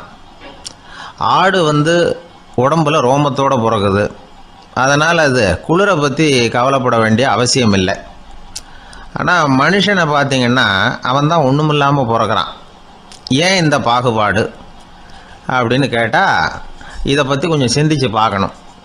அதாவது இந்த சந்தேகத்தை ஒரு பெரியவர்கிட்டையும் கேட்டேன். அவர் சொன்னார் இதுக்கு பதில். அவர் இதே கேள்வியை இயற்கை கிட்ட கேட்டாராம். இயற்கை பதில் சொல்லிச்சான். வேற யாருக்கும் கொடுக்காத ஒரு வலுவான கருவியை, ஒரு பவர்ஃபுல் வெப்பன் மனுஷனுக்கு கொடுத்துருக்கிறேன்னு, அந்த கருவியை உபயோகப்படுத்தி அந்த 6 பிரச்சனையை மட்டும் இல்லை 6 கோடி பிரச்சனைகள் இருந்தாலும் அதையெல்லாம் சமாளிக்கலாம். அது கருவி என்ன தெரியுமா? அதுதான் 6வது அறிவு. அதை உபயோகப்படுத்தினா காலுக்கு செருப்பு தயார் பண்ணிக்கலாம், குளிருக்கு போர்வை தயார் பண்ணிக்கலாம், என்ன வேணும்னாலும் செய்யலாம் அப்படின்னு இயற்கை பதில் சொல்லிச்சான். அதனால் நாம் செய்ய வேண்டியது என்னென்னா இயற்கையை முதல்ல சரியாக புரிஞ்சுக்கணும். இயற்கையின் படைப்பையே நாம் சரியாக புரிஞ்சுக்கிறது இல்லையா, அதுதான் வேதனை. இந்த கதையை கேளுங்க. இப்போ நகரத்திலேருந்து ஒரு ஆள் கிராமத்துக்கு வந்தான். அங்கே ஒரு சிறுவன் மாடு மேய்ச்சிக்கிட்டு இருந்தான். நகரத்து ஆள் சொன்னான், எவ்வளோ அழகான பசு, அது சரி இதுக்கெல்லாம் ஏன் கொம்பு இல்லைன்னா. இதுக்கு அந்த பையன் பதில் சொன்னான், பசுமாட்டுக்கு கொம்பு இல்லாததுக்கு பல காரணங்கள் உண்டு. கண்ணுக்குட்டியாக இருந்தால் கொம்பு இருக்காது, பசு வளர்ந்து பெருசானதுக்கு அப்புறம் தான் கொம்பு முளைக்கும், இது ஒரு காரணம். சில சமயம் வளர்கிற கொம்பை எடுத்து விடுறது உண்டு, அது ஒரு காரணம். ஆனால் இதுக்கு ஏன் கொம்பு இல்லைன்னு கேட்குறீங்க. அதுக்கு என்ன காரணம்னா இது பசு இல்லை குதிரை அப்படின்னானா. ஒரு ஊரில் ஒரு மன்னர் இருந்தார். அந்த ஊரில் அடிக்கடி சேவல் சண்டை நடக்கிறது வழக்கம். அரண்மனையில் ஒரு ஆள் இருந்தான். மன்னருக்காக அவன் ஒரு சேவல் வாங்கிட்டு வந்தான். சண்டை போடுறதுக்காக அந்த சேவலை தயார் பண்ணிகிட்டு இருந்தான். கொஞ்ச நாள் ஆச்சு. மன்னர் அந்த ஆளை கூப்பிட்டார். என்னப்பா சேவல் தயாராகிட்டுதா அப்படின்னு கேட்டார். இன்னும் அது தயாராகல மன்னா, இன்னும் வளரல, அதுக்கான தகுதி இன்னும் அதுக்கு வரல அப்படின்னா. எதனால் அப்படி சொல்கிறேன்னாரு. கோபம் ரொம்ப கடுமையாக இருக்குது அப்படின்னா. சரி அப்படின்னு விட்டுட்டார். மறுபடியும் கொஞ்ச நாள் ஆச்சு. இப்போ எப்படி நிலைமை, சேவல் தயாரா அப்படின்னார். இன்னும் இல்லை அரசே, மற்ற சேவல் எங்கேயாவது கூவுற சத்தம் கேட்டால் உடனே இது பரபரப்பாயிடுது, பக்கத்தில் ஒரு சேவலின் நிழலை கண்டா கூட இது பரபரப்பாயிடுது அப்படின்னா. சரி இன்னும் கொஞ்ச நாள் ஆகட்டும்னு விட்டுட்டார். கொஞ்ச நாள் ஆச்சு. இப்போ மறுபடியும் விசாரித்தார். இன்னும் நம்ம சேவலுக்கு அந்த தகுதி வரலமன்னா, போராட்ட உணர்வு அதுக்கு இன்னும் இருந்துக்கிட்டு தான் இருக்குது, உள்ளே மெதுவாக தான் எரிய ஆரம்பிச்சிருக்குது போராட்ட உணர்வு, அப்படி இருக்கக்கூடாது, அது பற்றி எரிய வேண்டாமா அப்படின்னா. இன்னும் கொஞ்ச நாள் ஆச்சு. இப்போ எப்படின்னு கேட்டார். இப்போ அவன் சொன்னான், மன்னா கிட்டத்தட்ட அது போருக்கு தயாராகிட்டுது அப்படின்னு நினைக்கிறேன்னா. எதனால் அப்படி சொல்கிற அப்படின்னு கேட்டார். மற்ற சேவலின் குரலை கேட்டால் அது அசைகிறதே இல்லை, ஒரு பொம்மை மாதிரி ஆயிடுது, அதுக்கு உள்ள ஒரு நுட்பமான விழிப்புணர்வு வந்துட்டுது, அதனால் அது அமைதியாக இருக்குது, மௌனமாக இருக்குது. இனிமேல் அதுக்கு இணையான சேவலே கிடையாது. வெற்றி பெற அது போராட வேண்டிய அவசியமே இல்லை, அதை பார்த்த உடனே எதிரி சேவல்கள் பயந்துட்டு ஓடி போடும் அப்படின்னு சொன்னானான். அந்த சேவலை வளர்த்தவர் சி சிங் சு அப்படின்னு பேர். இந்த சுசுகி சொன்ன கதையும் அது. ஞானிகள் என்ன சொல்கிறாங்க தெரியுமா? அந்த சேவலின் ரகசியத்தை நீயும் கற்றுக்கொள், நீ அப்படி ஆயிடு, சண்டை போடாமலே வெற்றிகள் பெறுகிற நுட்பத்தை புரிந்துகொள். இதுதான் ஞானிகள் உபதேசம். ஒரு குருக்கிட்ட ஒருத்தன் போயிருக்கிறான். எனக்கு சண்டை போட கற்றுக் கொடுங்கண்ணா. அதுக்கு என்ன செய்யணும்னார். என்ன உங்கள் மாணவனாக சேர்த்துங்கண்ணா. சரி, இப்போ உன்னுடைய பலம் என்னன்னு கேட்டிருக்கார். இப்போ நான் தனி ஆளாக இருந்து ஒரு 100 பேரை சமாளிப்பேன் நானா. சரி, அப்படின்னா என்னுடைய மாணவனாக உன்னை சேர்த்துக்கிறேன்ருக்கார். சேர்த்துக்கிட்டார். 6 மாதம் பயிற்சி கொடுத்தார். அதுக்கப்புறம் இவனை கூப்பிட்டு கேட்டார், இப்போ உன்னுடைய திறமை எவ்வளவுன்னு. இப்போ நான் தனி ஆளாக இருந்து ஒரு 50 பேரை சமாளிப்பேன் நானா. இன்னும் உனக்கு பயிற்சி தேவைன்னாராம். தொடர்ந்து சில நுட்பங்களை எல்லாம் சொல்லி கொடுத்துருக்கிறார். 1 வருஷம் ஆச்சு. எல்லாத்தையும் கற்றுக் கொடுத்துட்டார். அப்புறம் கூப்பிட்டு கேட்டார், இப்போ உன்னுடைய திறமை எப்படிப்பா, எதிரிகள் எத்தனை பேரை உன்னால் சமாளிக்க முடியும்னாராம். அவன் சொன்னான், ஐயா, எதிரிகளின் பலம் என்னங்கிறத புரிஞ்சிக்காம அதை நான் சொல்ல முடியாதுன்னு நானும். இனிமேல் உனக்கு பயிற்சி தேவையில்லை, போயிட்டு வான்னு அனுப்பி வச்சுட்டாரான். ஒரு உண்மையை நாம் புரிஞ்சுக்கணும். அதாவது அடிக்கிறதுக்கு நமக்கு துணிச்சல் தேவையில்லை, அடிக்காமல் இருக்கிறதுக்கு தான் துணிச்சல் தேவை. அடித்தா திருப்பி அடிக்கிறவன் மன உறுதி உள்ளவன் இல்லை. அடித்தா திருப்பி அடிக்காமல் இருக்கிறான் பாருங்க, அவன் தான் மன உறுதி உள்ளவன். ஒருத்தன் தலை தெறிக்க வேகமாக ஓடிக்கிட்டு இருந்தான். எங்கடா ஓடுற அப்படின்னா, எதுக்கு வந்தவன். ஒரு சண்டையை நிறுத்தத்தான் இப்படி ஓடுறேன் அப்படின்ட்டுருக்கான். யாருக்கும் சண்டை, எனக்கும் இன்னொரு ஆளுக்கும் சண்டை அப்படின்னு நானா. நம்ம உடம்புல ரத்த அழுத்தம் இருக்குதே, அது நல்லதா கெடுதலா? உடனே அது கெடுதல்னு தான் சொல்லுவோம். ஆனா உண்மை அது இல்லை. இயற்கையா உள்ள ரத்த அழுத்தம் நம்ம உடம்புக்கு தேவையான ஒண்ணு. அந்த அழுத்தம் அதிகமா போனாதான் கெடுதல்.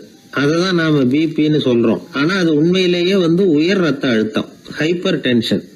இதயம்ங்கிறது ஓயாம வேலை செஞ்சுக்கிட்டு இருக்கிற ஒரு பம்பு. இதயம் சுருங்கி ரத்தத்தை பம்பு செய்யறப்போ ரத்த அழுத்தம் கூடுதலா இருக்கும். இதுக்கு பேரு சிஸ்டாலிக் பிளட் பிரஷர் அப்படின்னு பேர்.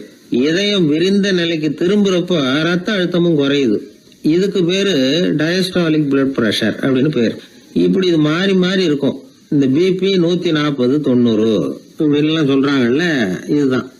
சீரா இருக்க வேண்டிய ரத்த அழுத்தம் ஒரு அளவுக்கு மேல அதிகரிச்சுட்டா ஆபத்து ஆரம்பம்னு அர்த்தம். சரி, இந்த உயர் ரத்த அழுத்தம் உண்டாகிறதுக்கு என்ன காரணம்? இதனாலதான் இது வருதுன்னு ஒரு காரணத்தை குறிப்பிட்டு சொல்ல முடியாது. ஆனா வம்சாவளி காரணம், ரொம்ப டென்ஷனான சூழ்நிலையில வேலை செய்யறது, உடம்பு குண்டா இருக்கிறது, இதெல்லாம் இந்த ஹை பிபிக்கு துணை செய்யுது. அப்படிதான் எடுத்துக்க வேண்டியிருக்குது. இது கிருமியினால ஏற்படுற வியாதி இல்லை, உடம்புல ஏற்படுற ஒரு பழுது, அவ்வளவுதான். 40 வயசுக்கு மேலதான் பொதுவா இது பாதிக்கும். அதெல்லாம் சரி, ஒருத்தருக்கு உயர் ரத்த அழுத்தம் இருக்குது, அதை கட்டுப்படுத்துறதுக்கு வழி ஏதாவது உண்டா அப்படின்னா உண்டு. மருந்து கொடுத்தும் சரி பண்ணலாம். மருந்து இல்லாத சிகிச்சை முறைகளும் இருக்குது. இப்ப மருந்து சாப்பிடுறதுன்னா டாக்டர் கிட்ட போயிடலாம். அதுக்கு இப்ப சுமாரா 30 விதமான மருந்துகள் இருக்குதான். மருந்தோட உடல் கட்டுப்பாடும் மனக்கட்டுப்பாடும் சேர்ந்ததுன்னா ரொம்ப விசேஷம். அது இருக்கட்டும், மருந்து இல்லாம நாம செய்ய வேண்டியது என்ன, அதை தெரிஞ்சுக்குவோம். முதல்ல சீரான உடற்பயிற்சி, வாக்கிங் ரொம்ப நல்லது. மனசை அமைதிப்படுத்துறதுக்கு யோகாசனம், ஆழ்நிலை தியானம், இது மாதிரியான பயிற்சிகள் நல்லது. ஒரு காலத்துல யோகாசனம் பண்ணுங்க, தியானம் பண்ணுங்கன்னு சொன்னா ஒரு மாதிரியா பார்த்தாங்க. இப்ப மருத்துவ நிபுணர்களே அதெல்லாம் ரொம்ப அவசியம்தான் அப்படின்னு சொல்றாங்க. இன்னொரு அதிசய சிகிச்சை முறை இப்போ வழக்கத்துக்கு வந்திருக்குது. பயோ ஃபீட்பேக் அப்படின்னு பேர். மூளையின் அழுத்த அலைகளை பதிவு பண்ணி அதை மறுபடியும் உடம்புக்குள்ள செலுத்தி இந்த ரத்த அழுத்தத்தை சீராக்கி போடுறாங்க. சில பேருக்கு இந்த ஹை பிபி பார்டர் லைன்ல இருக்கும். அவங்களுக்கெல்லாம் மருந்துகள் அவசியம் இல்லை. வாழ்க்கை முறையில சில மாற்றங்களை பண்ணிக்கிட்டாவே போதும். பிஹேவியரல் மாடிஃபிகேஷன்ஸ் சொல்றாங்க. அது எப்படின்னா, பரபரப்பான வாழ்க்கை முறையை தவிர்க்கணும். புகைப்பிடிக்கிற பழக்கம், மது அருந்தும் பழக்கம், இதெல்லாம் இருந்தா விட்டுடணும். சாப்பாட்டுல உப்பை குறைக்கணும். கொழுப்பு சத்து ஆகாரங்களை குறைச்சிக்கணும். முடிஞ்சா விட்டுடலாம். குடும்பத்துல ஏற்கனவே யாருக்காவது ஹை பிபி இருந்தா சந்ததிகள் ஜாகிரதையா இருக்கணும். நடுத்தர வயசு அடைஞ்சவங்க அப்பப்ப அந்த பிபி செக் பண்ணிக்கிறது நல்லது. டாக்டர் சொல்றத நம்மள பல பேர் சரியாவே கேட்கறது இல்லை. அதனாலதான் இடைஞ்சல். ஒரு ஆளு பிபின்னு சொல்லி டாக்டர் கிட்ட போனான். உடம்பு குண்டா இருக்கு, அதை குறைக்கணும், முதல்ல தினமும் உடற்பயிற்சி பண்ணு அப்படின்னாரு. சரின்னு சொல்லிவிட்டு வந்தான், செஞ்சான். கொஞ்ச நாள் கழிச்சு மறுபடியும் டாக்டர் கிட்ட போனான். என்னப்பா எக்ஸசைஸ் பண்ணியா அப்படின்னு கேட்டார். தினமும் பண்ணினேன் டாக்டர்னா. என்ன பண்ணேன்னு கேட்டார். முன்னெல்லாம் சிகரெட்டை கடையில வாங்குவேன், இப்ப நான் அப்படி வாங்குறத விட்டுட்டேன். தினமும் நானே என் கையாலேயே உருட்டி தயார் பண்றேன் டாக்டர். இது ஒரு எக்ஸசைஸ் தானே அப்படின்னா. ஒரு ஏரி ஓரமா 2 பசங்க நடந்து போயிட்டு இருக்கிறாங்க. அதுல ஒருத்தன் பணக்கார வீட்டு பையன், இன்னொருத்தன் ஏழை. இவங்க 2 பேரும் போயிட்டு இருக்கிறாங்க. வழியில் ஒரு இடத்துல ஒரு ஜோடி செருப்பு இவங்க கண்ணில் படுது. ஒரு விவசாயி அந்த செருப்பை அங்கே விட்டுட்டு பக்கத்தில் இருந்த ஏரியில் கை காலை கழுவிட்டு இருக்கிறார். உடனே அந்த பணக்கார பையனுக்கு ஒரு ஐடியா. அவன் சொன்னானா, டேய், இப்போ ஒரு வேடிக்கை செய்யலாம். அந்த செருப்பு ரெண்டையும் தூக்கி எட்டத்தில் வீசி எரிஞ்சிருவோம். அந்த ஆள் வந்து பார்த்துட்டு செருப்பை தேடி அல்லாடுவான், அங்கேயும் இங்கேயும் ஓடுவான், திரு திருன்னு முழிப்பான். அதை பார்த்து நாம் ரசிக்கலாம், நல்ல தமாஷா இருக்கும் அப்படின்னு இருக்கான். இப்படி சொல்லிவிட்டு அந்த செருப்புகளை தூக்கத்துக்கு போனானா. கொஞ்சம் பொறு அப்படின்னானா அந்த ஏழை பையன். ஏன்னு கேட்டிருக்கான் அவன். இப்போ அந்த ஏழை பையன் சொன்னானா, நீ சொல்றது ஒன்றும் வேடிக்கை கிடையாது. உன்னோட செருப்பு தொலைஞ்சா உன் அப்பா உடனே உனக்கு வேற செருப்பு வாங்கி கொடுத்துருவார்.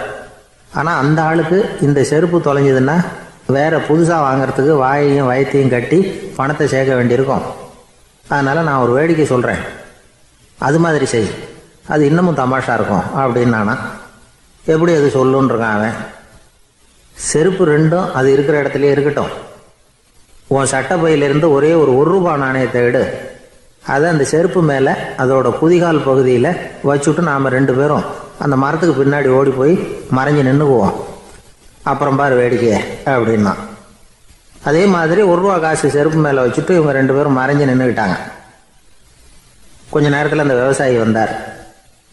காலில் உள்ள மண்ணை தட்டிவிட்டு செருப்பை மாட்டுறதுக்காக போனார். அங்கிருந்த காசு கண்ணில் போட்டுவிட்டது. அவருக்கு ஆச்சரியமாக போச்சு. அதை கையில் எடுத்து பார்க்குறார். 4 பக்கமும் திரும்பி திரும்பி பார்க்குறார், யார் இதை வச்சிருப்பான்னு. கடைசியில் ஆகாயத்தை பார்க்குறார். ஆண்டவா, இது உன்னோட கருணை தான். நீ தான் யாரோ புண்ணியவான் மனசில் தர்மம் பண்ணுற எண்ணத்தை உண்டாக்கி இருக்கிற. அந்த புண்ணியவான் நல்லா இருக்கணும் அப்படின்னு வாழ்த்தி அந்த காசை கண்ணில் ஒத்திக்கிட்டாராம். மறைஞ்சிருந்து பார்த்துக்கிட்டு இருந்த ஏழை பையன் இப்படி சொன்னான், பாத்தியா, உன்னை புண்ணியவான்னு வாழ்த்தி விட்டு போகிறார் அந்த ஆள். அவருக்கும் சந்தோஷம், அதை பார்த்து நமக்கும் சந்தோஷம். உனக்கு ரூபாங்கிறது ஒரு பெரிய விஷயம் இல்லை, ஆனால் அதனால் நமக்கு கிடைச்சிருக்கிற மகிழ்ச்சி ரொம்ப உயர்வானது அப்படின்னு நானும். வேடிக்கையும் கிண்டலும் இது மாதிரி அடுத்தவங்களுக்கு இடைஞ்சலாக இல்லாமல் இருக்கணும் அப்படிங்கிறார் கலைவாணர். ஆனால் பாருங்க, அவருக்கே இடைஞ்சலாக வர்ற விஷயங்களை கூட அவர் வேடிக்கையாக தான் எடுத்துக்கிட்டாராம். ஒரு தடவை ஒருத்தர் கலைவாணர்கிட்ட வந்து, ஐயா, என் குழந்தை செத்து போச்சு அப்படின்னு சொல்லி அழுதாராம். உடனே இவர் அவருக்கு 100 ரூபா பணத்தை கொடுத்து, இந்தாங்க அடக்கம் செய்யுங்க அப்படின்னு சொல்லி அனுப்பி வச்சாராம். 1 வருஷம் கழிச்சு மறுபடியும் அதே ஆள் வந்திருக்கார். இவர் மறந்துருப்பாருங்கிற நினைப்புல, அண்ணே, என் குழந்தை இறந்து போச்சுண்ணே அப்படின்னாராம். இவர் மறுபடியும் 100 ரூபா கொடுத்து ஆறுதல் சொல்லி அனுப்பி வச்சாராம். 7-8 மாசம் கழிச்சு மறுபடியும் அதே ஆள் வந்திருக்கார். அவர் வாயை திறக்கிறதுக்கு முன்னாடியே இவர் 100 ரூபாய் அவர் கையில வச்சு, போன 2 தடவை தான் குழந்தை செத்து போச்சு, இந்த தடவையாவது அதை சாகாம காப்பாத்தி விடு அப்படின்னு சொல்லி அனுப்பி வச்சாராம். அதுக்கப்புறம் அந்த ஆள் வர்றதே இல்லையா. நமக்கு முன்னாடி நமக்கு வேண்டிய ஒருத்தர் ஒரு கிளாஸில் நமக்கு பழச்சாறு கொண்டாந்து வைக்கிறாருன்னு வச்சுக்கோங்க. உடனே நாம் என்ன பண்ணுவோம், எடுத்து கிடுகிடுன்னு சாப்பிட்ருவோம் அடுத்தவங்க யாரும் வர்றதுக்குள்ள. அதை விட்டுட்டு அதை கொண்டாந்து வச்சவர்கிட்டயே அதோட விலை என்ன அப்படி இப்படின்னு நான் கேட்டுக்கிட்டு இருப்போம். நாம் கேட்க மாட்டோம். ஆனால் காந்திஜி அப்படி கேட்டாராம். எப்போ தெரியுமா, 1935. அந்த வருஷம் மே மாதத்தில் ஒரு நாள் காந்திஜி டெல்லியில் இருக்கிறார். அப்போ அவருக்கு 2 டம்ளர் மாம்பழச்சாறு கொண்டாந்து கொடுக்குறாங்க. அதை வாங்குறார். இதோட விலை என்ன அப்படின்னு கேட்டார் காந்திஜி. யாருக்கிட்ட கேட்டாருன்னா மனுபென் காந்திகிட்ட கேட்குறார். அவங்க தான் கொண்டாந்து கொடுக்குறாங்க. காந்திஜிக்கு உதவி செய்கிறதுக்காக அவர் கூடவே இருந்தவங்க அவங்ககிட்ட தான் கேட்குறாரு. காந்திஜி சும்மா வேடிக்கைக்காக இப்படி கேட்குறாருன்னு நினச்சிட்டாங்க அந்த அம்மா. அதுவும் இல்லாமல் அதோட விலையை கேட்டால் காந்திஜி நிச்சயமாக அதை சாப்பிட மாட்டார் அப்படிங்கிற பயம் வேறு. அதனால் அந்த அம்மா பதில் எதுவும் சொல்லாமல் கம்முன்னு இருந்துட்டாங்க. கொஞ்ச நேரம் ஆச்சு. அந்த பழச்சாறு வச்ச இடத்துல அப்படியே இருக்குது, வச்ச இடத்துல வச்சபடியே இருக்குது. காந்திஜி அதை சாப்பிடவே இல்லை. மனுபென் காந்தி பார்த்தாங்க. மெதுவாக காந்திஜிக்கிட்ட போய் அதை சாப்பிடுங்களேன் அப்படின்னாங்க. பழச்சாறு விலை என்னன்னு கேட்டேன், அதுக்கு பதில் இல்லை. அது முதல் தப்பு. பதிலை எதிர்பார்த்திருந்தும் அதை பற்றி விசாரிக்கலை, அது 2வது தப்பு. இப்படி 2 தப்புகளை பண்ணிவிட்டு என்கிட்ட வந்து இதை சாப்பிடுங்கன்னு சொன்னால் அது எப்படி அப்படின்னு கேட்டாராம் காந்திஜி. மனுபென் காந்தி என்ன சொல்கிறதுன்னு தெரியாமல் திகைச்சு போய் நின்றுக்கிட்டு இருந்தாங்க. காந்திஜி தொடர்ந்து சொன்னாராம், இப்போ என் முன்னாடி வச்சிருக்கிற இந்த பழச்சாறு விலை சுமாராக ஒரு ₹1/2 இருக்கும். அது அந்த காலத்து மதிப்பு. இந்த பழச்சாறு இல்லாமல் கூட என்னால் இருக்க முடியும். ஆனால் அவசியமான பொருள்களை வாங்கிறதுக்கு கூட சக்தி இல்லாத மக்கள் இந்த நாட்டில் நிறைய பேர் இருக்கிறாங்க. அப்படி இருக்கிறப்போ எனக்கு என்னத்துக்கு இந்த விலை உயர்ந்த பானம்? இதை இப்போ நான் சாப்பிட்டா என் உடம்பு வேணும்னா ஆரோக்கியமாகலாம், ஆனால் என் மனசு அமைதி அடையாது. எனக்கு என்னுடைய உடல் ஆரோக்கியத்தை விட மன ஆரோக்கியம்தான் முக்கியம். அதனால் இதை நான் சாப்பிட மாட்டேன், எடுத்துகிட்டு போயிடு அப்படின்னாராம். அந்த சமயத்தில் ஒரு அகதி பொண்ணு 2 குழந்தைகளோட காந்திஜியை பார்க்குறதுக்காக வந்தது. வணக்கம் சொல்லிச்சு. காந்திஜி உடனே தனக்கு முன்னாடி இருந்த பழச்சாற்றை எடுத்து அந்த பொண்ணுக்கிட்டையும் குழந்தைகள்கிட்டையும் கொடுத்து சாப்பிட சொன்னார். அவங்க அதை வாங்கி ரொம்ப சந்தோஷத்தோடு சாப்பிட்டாங்களாம். அதை பார்த்த காந்திஜி முகத்தில் ஒரு புன்னகை, ஒரு பரவசம், ஒரு திருப்தி. அவர் மனசு நிறைஞ்சி இருந்தது. அப்போ அவர் சொன்னாராம், ஆண்டவன் எனக்கு எப்பவும் சரியான சமயத்தில் கை கொடுப்பாருங்கிறது அதுக்கு இதுதான் அத்தாட்சி. நான் ஒரு இக்கட்டான சூழ்நிலையில் இருக்கிறப்ப கூட கடவுளின் கருணையால் அந்த சூழ்நிலை என்னை பாதிக்கலை. என் கூட இவ்வளோ நாள் பழகியும் கூட இங்கே இருக்கிறவங்க எனக்கு அதிக விலையுள்ள பழரசத்தை கொடுத்தாங்க. ஆனால் சரியான நேரத்தில் அதை சாப்பிட வேண்டியவங்களை என்கிட்ட அனுப்பி வச்சு என்னை சந்தோஷப்படுத்தினார் கடவுள், அவருக்கு நன்றி அப்படின்னாராம் மகாத்மா காந்தி. உடல் ஆரோக்கியத்தை விட மன ஆரோக்கியம்தான் எனக்கு முக்கியம்னு சொன்னார் பாருங்க. அதை நாம் எல்லாரும் மனப்பூர்வமாக இன்றைக்கி சிந்திச்சு பார்க்கணும். இந்த காலத்தில் எல்லாரும் அப்படியா நினைக்கிறாங்க? எனக்கு தெரிஞ்ச ஒருத்தர் இருந்தார். தினமும் காலையில் ஒரு காஃபி சாப்பிட உட்கார்ற நேரத்தில் பக்கத்து வீட்டுக்காரர் வந்து சேருவார் கரெக்டாக. உடனே அவரும் தனக்குன்னு வந்திருக்கிற காப்பியை எடுத்து மனப்பூர்வமாக பக்கத்து வீட்டுக்காரர்கிட்ட கொடுத்துருவார். அதுக்கப்புறம் அவருக்காக வேறு காப்பி போட்டு கொண்டாந்து கொடுத்தாலும் வேண்டான்னு சொல்லிடுவார். ஆண்டவனாக பார்த்து சரியான நேரத்தில் அவரை எங்கள் வீட்டுக்கு தினமும் அனுப்பி வைக்கிறார் அப்படிம்பார். ஏன் அப்படி சொல்கிறீங்க அப்படின்னு கேட்டோம் ஒரு நாள். அதுக்கு அவர் சொல்கிறார், எனக்கு என்னோட உடல் ஆரோக்கியம்தான் முக்கியம். இதை கடவுள் புரிஞ்சுக்கிட்டு எங்கள் வீட்டு காப்பியை சாப்பிட்றதுக்கு தினமும் அடுத்த வீட்டுக்காரனை அனுப்பி வைக்கிறார் அப்படின்னார் அவர். ஒரு கடற்கரை ஓரம், அங்கே ஒரு சின்ன கிராமம். அந்த கிராமத்தில் ஒரு சின்ன பள்ளிக்கூடம். கடற்கரை ஓரத்தில் உள்ள ஒரு விடுதியில் ஓய்வுக்காக ஒருத்தர் வந்து தங்கியிருக்கிறார். பள்ளிக்கூடத்தில் ஏதோ விழா நடக்கிறது மாதிரி தெரிஞ்சுது. உடனே அவர் அந்த பக்கமாக வந்தார். இங்கே என்ன நடக்குதுன்னு விசாரித்தார். பள்ளி ஆண்டு விழா நடக்குதுன்னாங்க. உடனே போனார். கண்காட்சி ஒன்று வச்சுருந்தாங்க. உள்ளே போய் பார்த்தார்.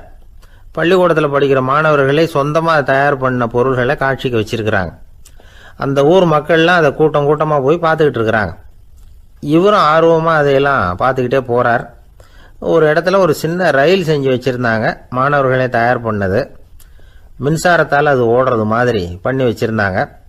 அதில் ஒரு சின்ன பொத்தான் இருக்கும், அது அமுக்குனா ரயில் ஓடும், சுற்றி சுற்றி வரும். மாணவர்கள் எதிரில் நின்று அதுக்கு விளக்கம் கொடுத்துக்கிட்டு இருக்கிறாங்க. இவர் அதை கவனித்தார். ரயில் ஓடுறத பார்த்தார். அங்கே நின்றுக்கிட்டு இருந்த மாணவர்கள்கிட்ட விளையாட்டாக கேட்டார், ஏன்பா இந்த ரயில் எதனால் ஓடுது அப்படின்னு கேட்டார் இவர். சக்தியினால் ஓடுது அப்படின்னாங்க மாணவர்கள். அது என்ன சக்தின்னு கேட்டார். அதுக்கு பேர் மின்சாரம் அப்படின்னாங்க. சரி, நீங்கள் மின்சாரத்தை பார்த்துருக்குறீங்களா அப்படின்னார். நாங்கள் பார்த்தது இல்லைங்க, ஆனால் இதை செய்யறதுக்கு எங்களுக்கு உதவி பண்ண ஆசிரியர் ஒரு பட்டதாரி, ஒரு கால் அவர் பார்த்துருக்கலாம் அப்படின்னாங்க. அவர் எங்கே இருக்காருன்னு கேட்டார். இதோ அழைச்சிட்டு வர்றோம்னு ஓடினாங்க. அவர் அழைச்சிட்டு வந்தாங்க. அவர்கிட்ட ஒரு பெரியவர் கேட்டார், மின்சாரத்தை நீங்கள் பார்த்துருக்குறீங்களா அப்படின்னு. மின்சாரத்தை பார்க்குறதாவது நான் பார்த்ததே இல்லை. நான் பார்த்தது அது செயல்படுற விதத்தை தான். அது விளக்கை வந்து எரிய வைக்குது, ரயிலை ஓட வைக்குது, இது மாதிரி எத்தனையோ எந்திரங்களை வந்து செயல்பட வைக்குது. ஆனால் உண்மையிலேயே அது என்னன்னு எனக்கு தெரியாது. ஒருவேளை இந்த பள்ளிக்கூடத்து தலைமை ஆசிரியருக்கு தெரிஞ்சிருக்கலாம், ஏன்னா அவர் ஒரு மேல்நிலை பட்டதாரி அப்படின்னாராம் அவர். சரின்னு போய் தலைமை ஆசிரியரை கூப்பிட்டுக்கிட்டு வந்தாங்க. அவர்கிட்டையும் இதே கேள்வி கேட்டாராம் அவர். மன்னிக்கணும், இந்த கேள்வியை இதுவரைக்கும் யாரும் என்கிட்ட கேட்டதில்லை. சக்தியை யாரும் பார்க்க முடியாது, ஆனால் அது செயல்படும் விதத்தை தான் பார்க்க முடியும் அப்படின்னாராம் அவர். இப்போ இதுவரைக்கும் கேட்டுக்கிட்டு இருந்த பெரியவர் சிரிச்சார். சிரிச்சுட்டு சொன்னார்,